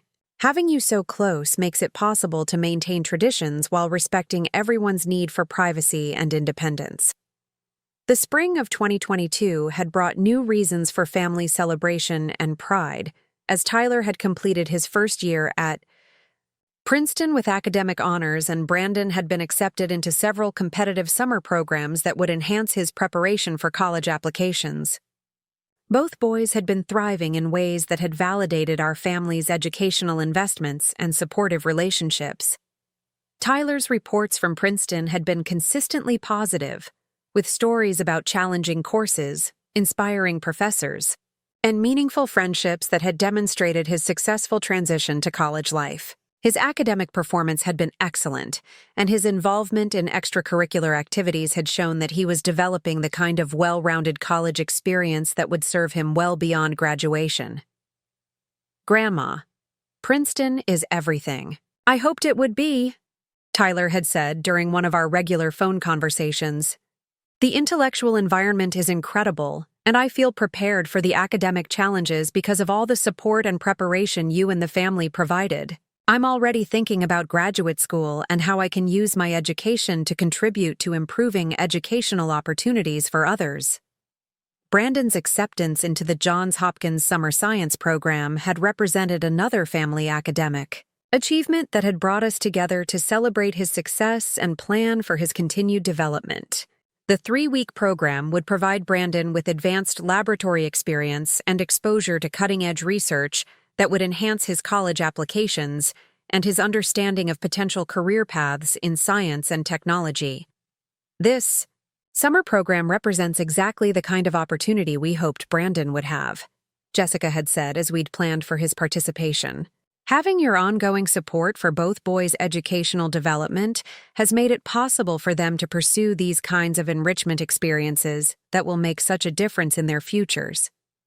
Throughout this entire golden period, I'd felt deeply satisfied with the life I'd built and the relationships that sustained me. The cottage arrangement had seemed to provide exactly the right balance of independence and family connection. My financial security had allowed me to be generous with my resources while maintaining my own comfort and my relationships with Tyler. And Brandon had given me a sense of purpose and joy that had made aging feel like a privilege rather than a burden. Jessica and Derek had seemed equally content with our arrangement, frequently expressing gratitude for my proximity and involvement in their lives while respecting my autonomy and independence. Their expressions of appreciation had felt genuine, and I'd had no reason to question their commitment to maintaining our mutually beneficial living situation. "Mom, this arrangement has worked out better than we ever could have hoped," Jessica had said during a conversation about renewing our cottage lease for another year. "You're close enough to be involved in the boys' lives, but you have complete independence and privacy. It's the perfect solution for everyone involved." Derek had been equally positive about our continued arrangement, often commenting on how much he valued having me nearby and how beneficial my presence had been for Tyler and Brandon's development. "Margaret, having you living here has enriched all our lives," Derek had said. "The boys have benefited enormously from having such an engaged grandmother, and Jessica and I have appreciated knowing that you're secure and happy while maintaining your independence." But what I hadn't understood was that beneath these expressions of satisfaction and gratitude, Jessica and Derek had begun to view my financial security and my ongoing independence as obstacles to their own long-term financial planning rather than as evidence of successful aging and family relationships.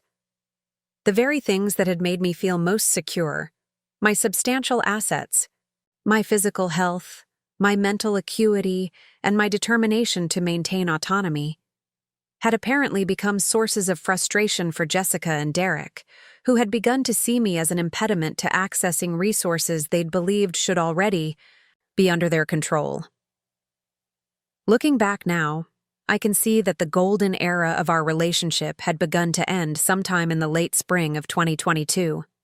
Though the changes had been so subtle that I'd initially attributed them to normal fluctuations in family dynamics, rather than evidence of fundamental shifts in Jessica and Derek's attitudes toward me and my place in their lives. Jessica had begun making small comments about my health, my memory, and my ability to manage various tasks independently. Comments that had seemed like expressions of caring concern, but that had actually been part of a systematic campaign to document my supposed decline and create justification for increased supervision and control. The questions about my medication management, my financial record-keeping, and my social activities had initially seemed like natural expressions of filial concern, but they had gradually increased in frequency and intensity in ways that had made me slightly uncomfortable without fully understanding why. But even these subtle warning signs hadn't prepared me for the devastating revelation that the daughter I'd loved, supported, and trusted had been systematically planning to destroy my independence, while convincing herself and others that her actions were motivated by care rather than greed. Standing in my cottage that October morning, processing the conversation I'd overheard between Jessica and Derek, I'd finally understood that everything I'd believed about our family relationships had been based on a fundamental misunderstanding of Jessica's character and priorities.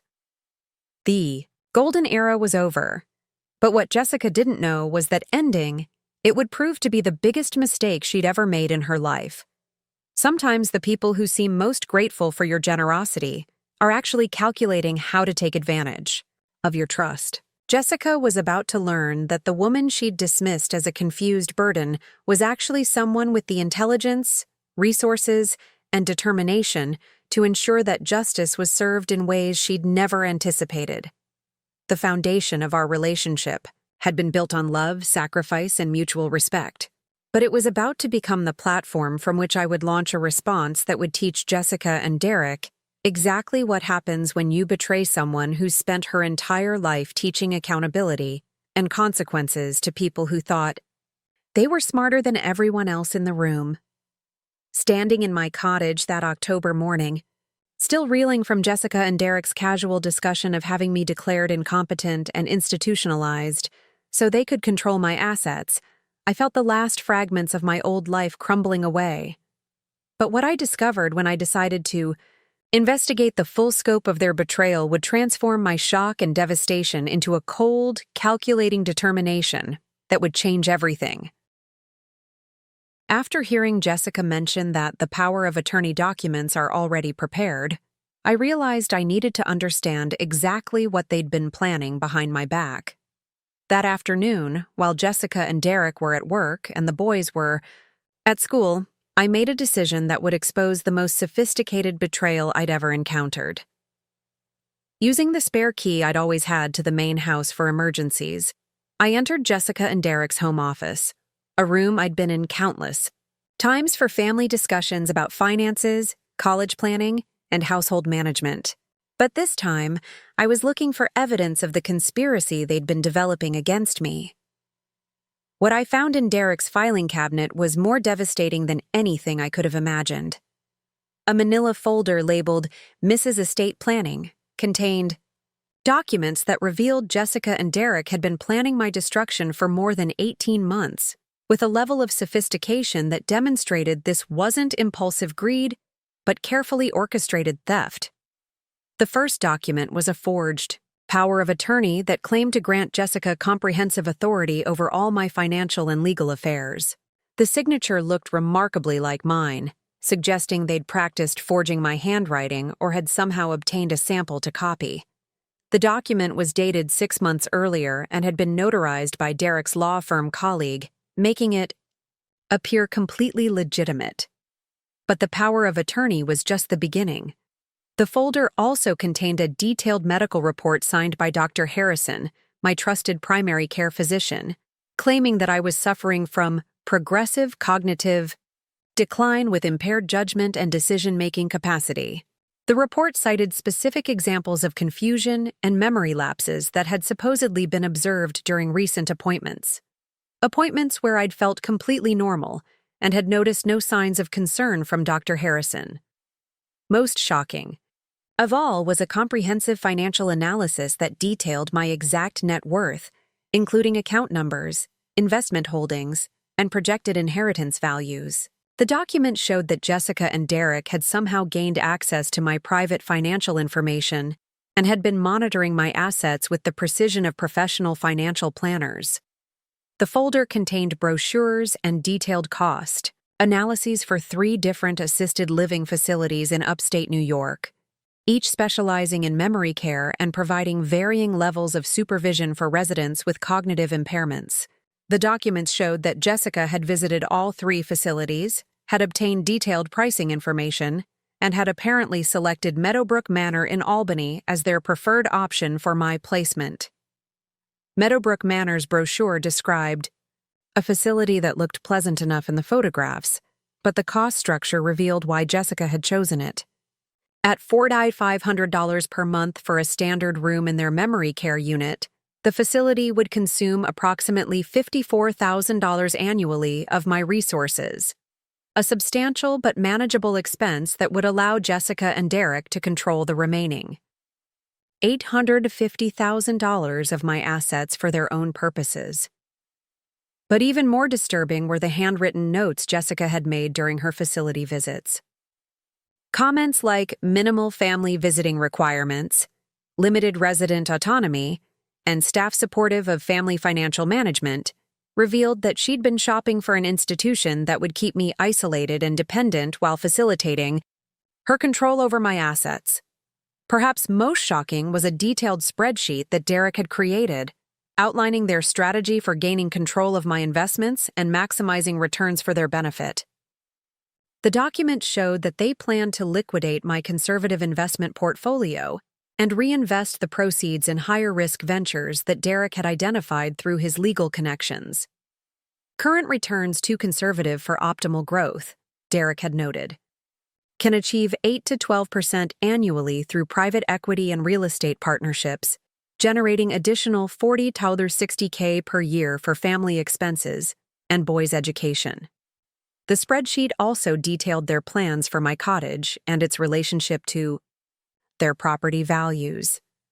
They'd calculated that converting the cottage into a rental unit could generate $2,400 per month in income, while my relocation to institutional care would eliminate the below-market rent I'd been paying while giving them full control of the property. But the most devastating discovery was a timeline that showed they'd been implementing this plan systematically over the past year. The document revealed that Dr. Harrison's cognitive assessment had been scheduled for the following week, that the power of attorney would be activated immediately after my supposed medical incapacitation, and that my transfer to Meadowbrook Manor was planned for before Thanksgiving. As I continued examining the documents, I discovered evidence that Jessica and Derek had been collaborating with Dr. Harrison to create a false medical record that would justify their claims about my cognitive decline. The folder contained copies of appointment notes that had been altered after my visits, changing routine discussions about blood pressure medication into concerning indicators of memory lapses and confusion. One particularly damning document was an email exchange between Jessica and Dr. Harrison discussing the best approaches for documenting cognitive decline in elderly patients who resist acknowledgement of their limitations. Dr. Harrison had provided detailed guidance on creating medical justification for guardianship proceedings, including specific language that would satisfy legal requirements while appearing to be based on legitimate clinical observations. Your mother's resistance to acknowledging her limitations is actually helpful for our documentation, Dr. Harrison had written to Jessica. This type of denial is consistent with early-stage dementia and will support the need for protective intervention. Reading these emails, I realized that my trusted physician had been systematically betraying my confidence and manipulating my medical records to facilitate Jessica and Derek's theft. Every question about my medication management, every inquiry about my social activities, every expression of concern about my independence had been part of a coordinated campaign to create justification for declaring me incompetent. The folder contained additional legal documents that revealed the sophistication of Jessica and Derek's planning. They'd prepared new wills and estate documents that would be implemented once they gained control of my affairs, redirecting my assets in ways that would maximize their immediate access while minimizing taxes and legal complications. A detailed timeline showed that they'd planned to have me declared incompetent within 2 weeks, transferred to Meadowbrook Manor before Christmas, and completely liquidated my current investment portfolio by the end of the year. The speed of their planned implementation suggested they'd been worried about maintaining their deception and had wanted to complete the theft before I could mount any resistance. But what they hadn't anticipated was that their careful documentation of their conspiracy would become the evidence I needed to destroy them completely. That afternoon, I photographed every document in Derek's file using my smartphone, creating a comprehensive record of their betrayal that would serve as evidence for the response I was already planning. But before taking any action, I needed to understand the full scope of their conspiracy and identify all the people who'd been involved in planning my destruction. My first call was to Steinberg Financial Advisors, where I spoke directly with my longtime advisor, Robert Steinberg, about any recent inquiries or attempted access to my accounts. Mrs. Sullivan, Robert said after I'd explained my concerns, your daughter did contact us about 6 weeks ago, claiming she had medical power of attorney and requesting detailed information about your portfolio. But our security protocols required us to verify that authorization with you directly, and when we couldn't reach you for confirmation, we refused to provide any information. Robert's revelation confirmed that Jessica had been attempting to access my accounts using fraudulent documents, but it also revealed that the security measures I'd established had prevented her from succeeding. More importantly, Robert's firm had documented Jessica's unauthorized access attempts, creating additional evidence of her criminal intent. I'm very concerned about what you're describing, Robert continued. This sounds like a sophisticated case of financial elder abuse. I think you should contact the police immediately and consider consulting with an attorney who specializes in these types of cases. My second call was to Dr. Harrison's office, where I requested copies of all my medical records from the past year. The nurse who handled my request seemed nervous and asked several times whether I was sure I wanted all my records, including consultation notes and correspondence. Yes, I replied firmly. I want every document in my file, including any communications Dr. Harrison has had with family members about my care. The nurse's obvious discomfort confirmed that there were documents in my file that I wasn't supposed to see, and her reluctance to provide complete records suggested that Dr. Harrison was aware of potential legal liability for his role in Jessica's conspiracy. My third call was to Patricia Reynolds, an elder law attorney whose name I'd found through online research focused on financial abuse cases. Patricia specialized in cases involving family members who targeted elderly relatives, and her website had described successful outcomes in situations remarkably similar to what I was experiencing. Mrs. Sullivan, Patricia said after I'd explained my situation during our initial consultation, what you're describing is one of the most sophisticated elder abuse conspiracies I've encountered. Your daughter and son-in-law haven't just planned to steal your money. They've created an entire framework for legally kidnapping you and systematically looting your assets while making it appear medically justified. Patricia explained that Jessica and Derek's plan would have been difficult to challenge once implemented, because the combination of medical documentation and legal authority would have made it nearly impossible for me to regain control of my affairs or prove that the guardianship was fraudulent. The key to stopping this conspiracy is acting before they can implement their plan, Patricia continued. Once you're declared incompetent and institutionalized, challenging their authority becomes exponentially more difficult. But since you've discovered their scheme before implementation, we can take steps to protect your assets and ensure they face appropriate consequences for their attempted crimes. Patricia outlined a comprehensive response strategy that would include criminal complaints, civil lawsuits, professional sanctions, and protective measures that would prevent Jessica and Derek from accessing my resources while ensuring they faced serious consequences for their betrayal. Working with Patricia, I spent the following week building an airtight case against Jessica, Derek, and Dr. Harrison that would expose every aspect of their conspiracy while protecting my assets and ensuring my continued independence. The evidence I'd gathered was overwhelming, but Patricia wanted to strengthen our position by documenting additional aspects of their fraud before filing formal complaints. Patricia arranged for an independent cognitive assessment by Dr. Sarah Chen, a geriatric psychiatrist with expertise in competency evaluations who could provide definitive medical evidence that I was mentally sound and capable of managing my own affairs. The evaluation was comprehensive, including psychological testing, cognitive assessments, and detailed interviews that clearly demonstrated my mental acuity and decision-making capacity. Mrs. Sullivan, you scored in the 95th percentile for cognitive function in your age group, Dr. Chen reported after completing her evaluation. You show no signs of dementia, cognitive impairment, or diminished capacity. Any medical professional claiming otherwise is either incompetent or acting fraudulently. Dr. Chen's report provided the medical evidence needed to refute Dr. Harrison's fraudulent assessment while establishing my competency to make decisions about my own care and finances. More importantly, her documentation would serve as expert testimony if legal proceedings became necessary. After gathering comprehensive evidence and establishing legal protections for my assets, I was ready to confront Jessica and Derek with the knowledge of their betrayal.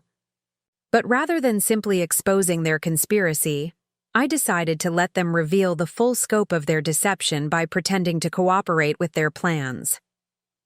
During our next family dinner, I casually mentioned that I'd been experiencing some confusion and memory problems that were concerning me.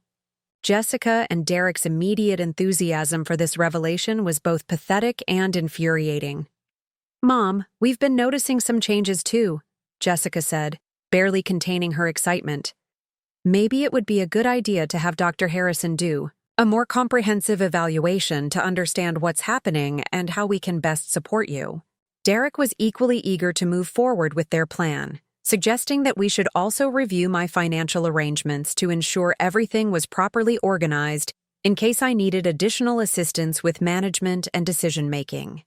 "Margaret, it's probably wise to make sure all your legal documents are current and that appropriate people have authority to help if you need support," Derek said. "We want to make sure you're protected and that your wishes are respected if your health changes." Their transparent eagerness to implement their conspiracy was disgusting, but it also provided the final evidence I needed to demonstrate their criminal intent and complete betrayal of my trust. The following Monday, I met with Detective James Morrison of the Westchester County Sheriff's Department, where I provided comprehensive evidence of Jessica and Derek's conspiracy and requested a full criminal investigation.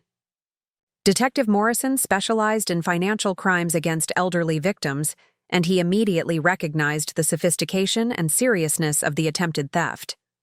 "Mrs. Sullivan, this is one of the most elaborate elder abuse cases I've seen," Detective Morrison said after reviewing the evidence I'd gathered. "Your daughter and son-in-law haven't just planned to steal your money. They've created a criminal conspiracy involving medical fraud, document forgery, and planned false imprisonment." Detective Morrison explained that the case involved multiple felonies, including elder abuse, fraud, conspiracy, forgery, and attempted kidnapping.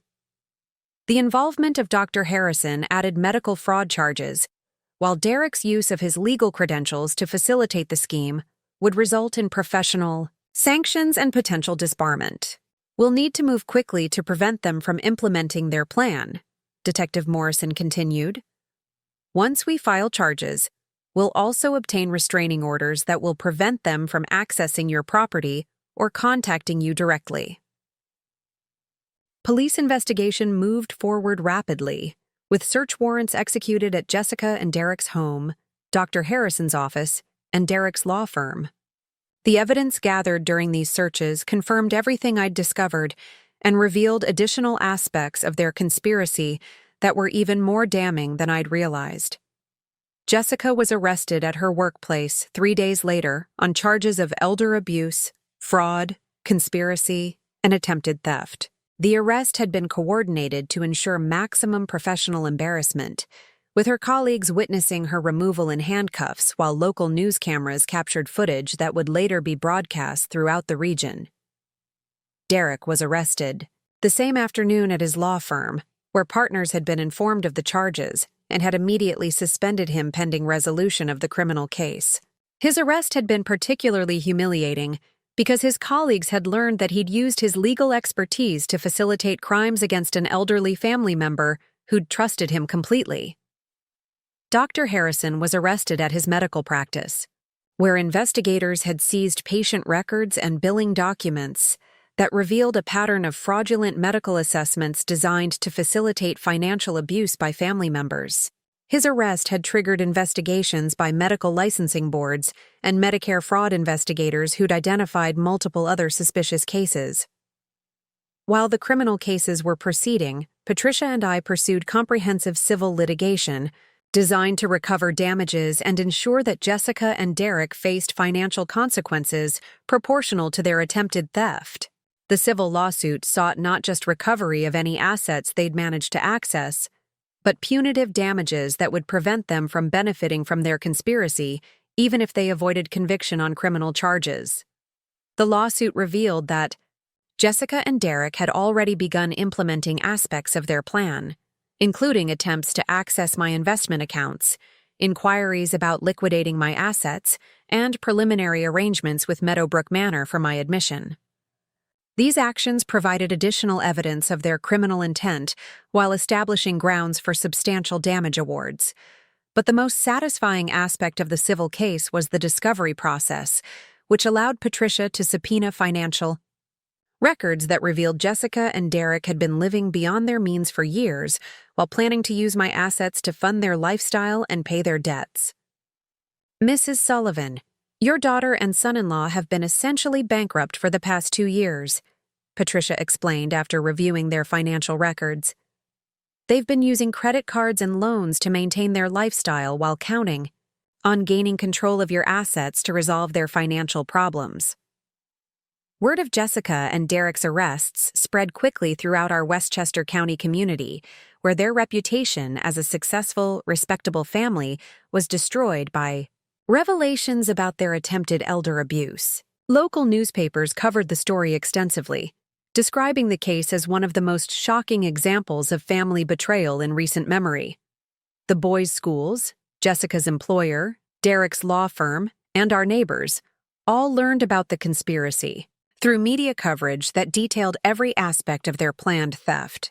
The social consequences were immediate and devastating, with former friends and colleagues expressing shock and disgust at their willingness to betray an elderly family member who'd supported them for decades.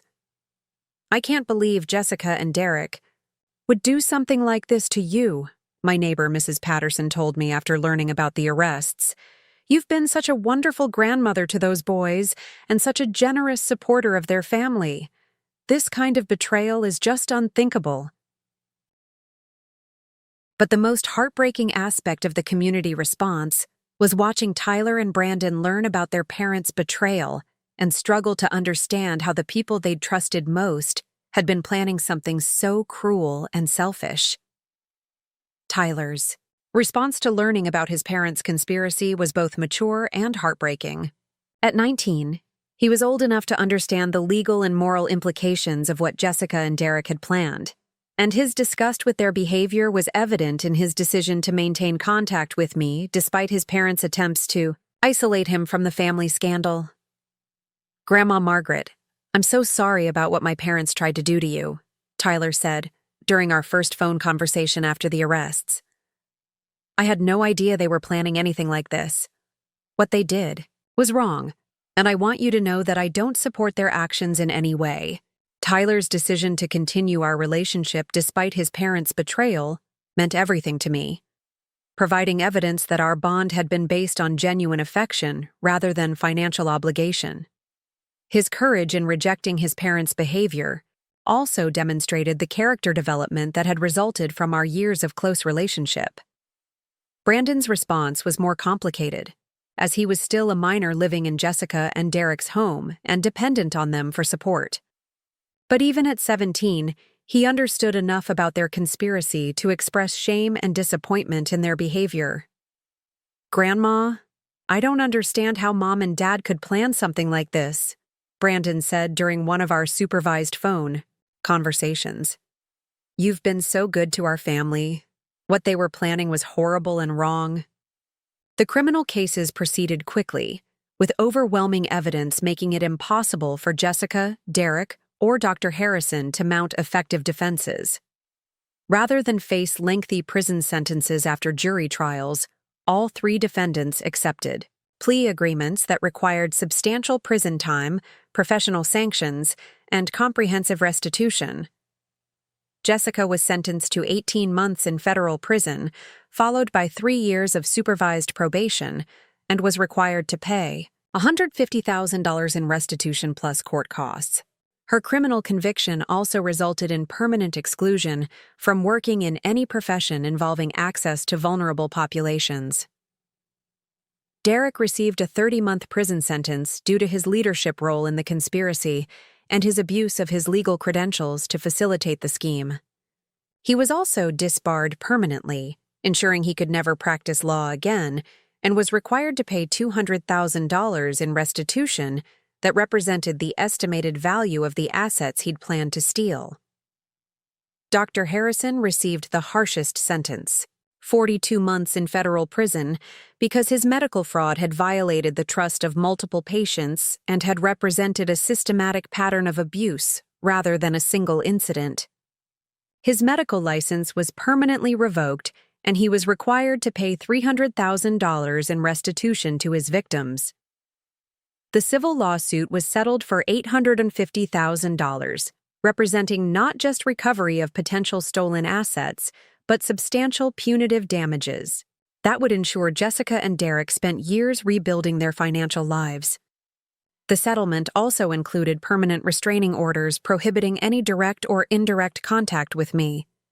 But beyond the financial recovery, the civil case had exposed the full scope of Jessica and Derek's financial irresponsibility and had revealed that their entire lifestyle had been built on borrowed money and unrealistic expectations of inheriting my assets. The forced liquidation of their Westchester home, luxury vehicles, and personal belongings had been deeply satisfying evidence that their greed had ultimately destroyed everything they'd worked to build. 6 months after discovering Jessica and Derek's conspiracy, I made the decision that would complete my transformation from victim to victor. I sold the cottage, liquidated my remaining ties to Westchester County, and moved to Sarasota, Florida, where I'd purchased a beautiful condominium in an active, adult community that provided the social connections and cultural opportunities I'd been seeking.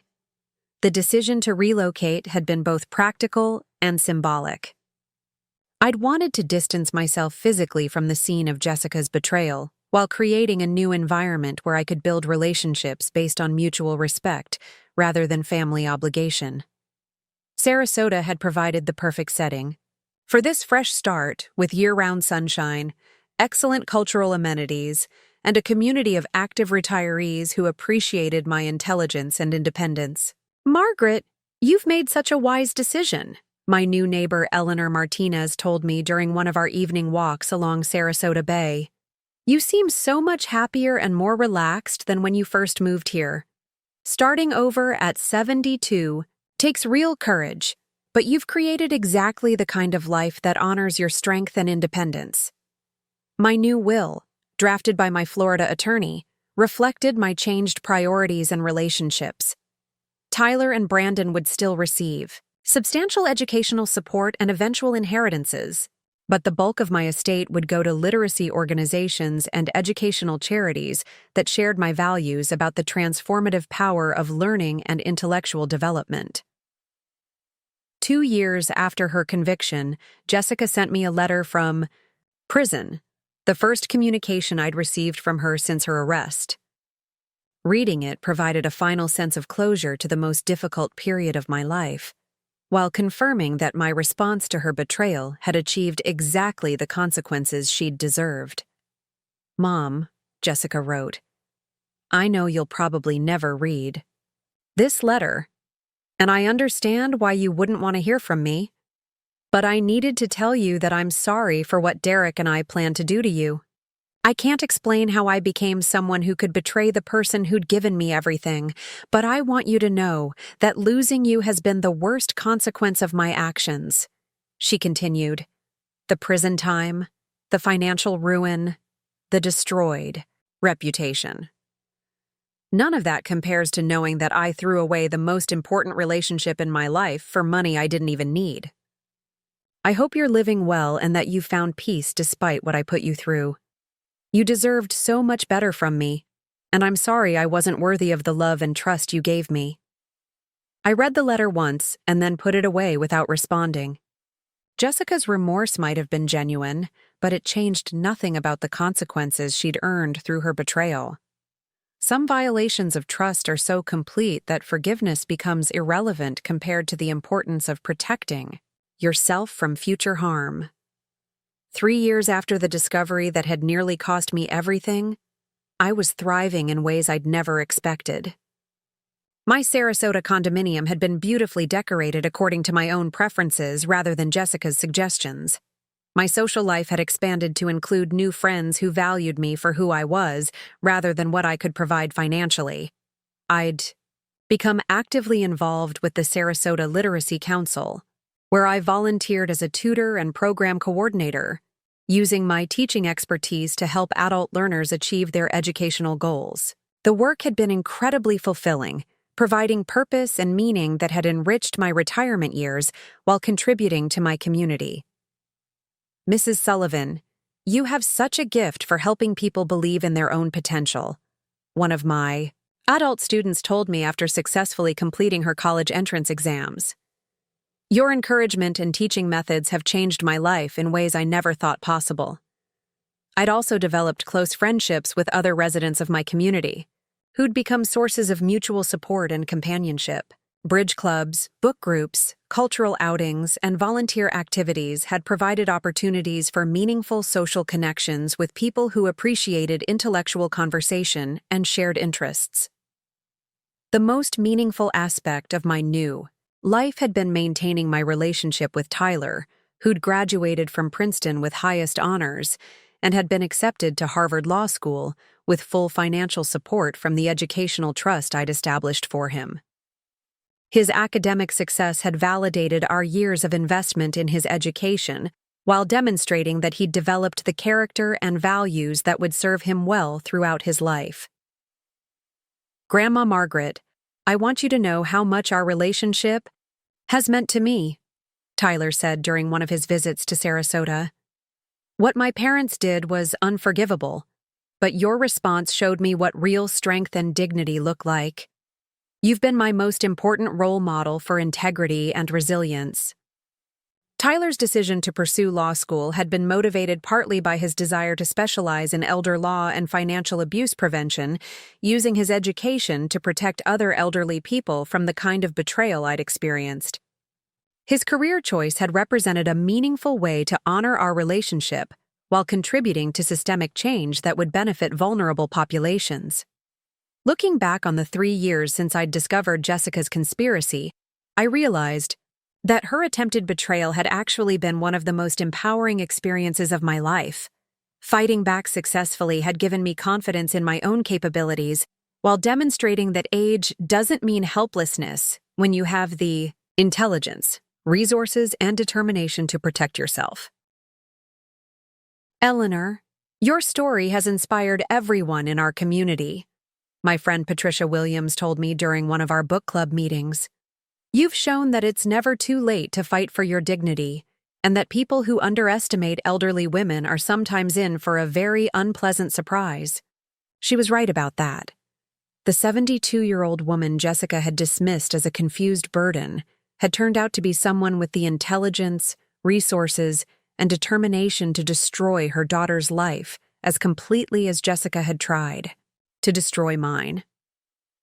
Standing on my balcony overlooking Sarasota Bay, watching the sunset paint the water in shades of gold and crimson, I felt a deep satisfaction that had nothing to do with revenge and everything to do with justice. I'd fought for my dignity, my independence, and my right to live on my own terms, and I'd won completely. Jessica had learned too late that planning to steal from someone who'd spent 40 years dealing with manipulative, entitled people was the biggest mistake she'd ever made.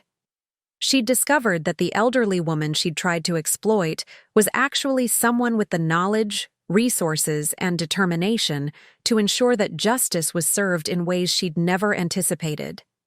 If someone in your life is treating you like you're disposable, remember my story. Remember that respect isn't optional, that trust once broken can never be rebuilt, and that people who underestimate you based on your age or circumstances might be making the most expensive mistake of their lives. You're never too old, never too weak, never too powerless to fight for what's rightfully yours. Sometimes the best thing that can happen is when someone pushes you far enough that you finally decide to push back with everything you have. What's your story? Have you ever had to fight back against someone who thought you were helpless? Share it in the comments below, And remember to like and subscribe for more stories about turning your worst betrayal into your greatest victory. Because sometimes the people who try to destroy you end up teaching you exactly how strong you really are. And sometimes that strength is enough to ensure they never underestimate anyone like you ever again. The conspiracy was supposed to be the end of my independence. Instead, it became the beginning of the most empowering chapter of my life. Jessica thought she was stealing my dignity, but what she actually did was help me discover that I was much more powerful than either of us had ever imagined. That's a lesson she'll have plenty of time to think about for the rest of her life, and for the rest of her existence. Every time she considers taking advantage of someone she thinks is vulnerable, she'll remember the 72-year-old teacher who taught her that some people fight back harder than you ever expected. Justice served. Lesson learned. Power reclaimed. Sometimes the best revenge is simply showing people exactly who they were foolish enough to cross. Up next, you've got 2 more standout stories right on your screen. If this one hit the mark, you won't want to pass these up. Just click and check them out. And don't forget to subscribe and turn on the notification bell so you don't miss any upload from us.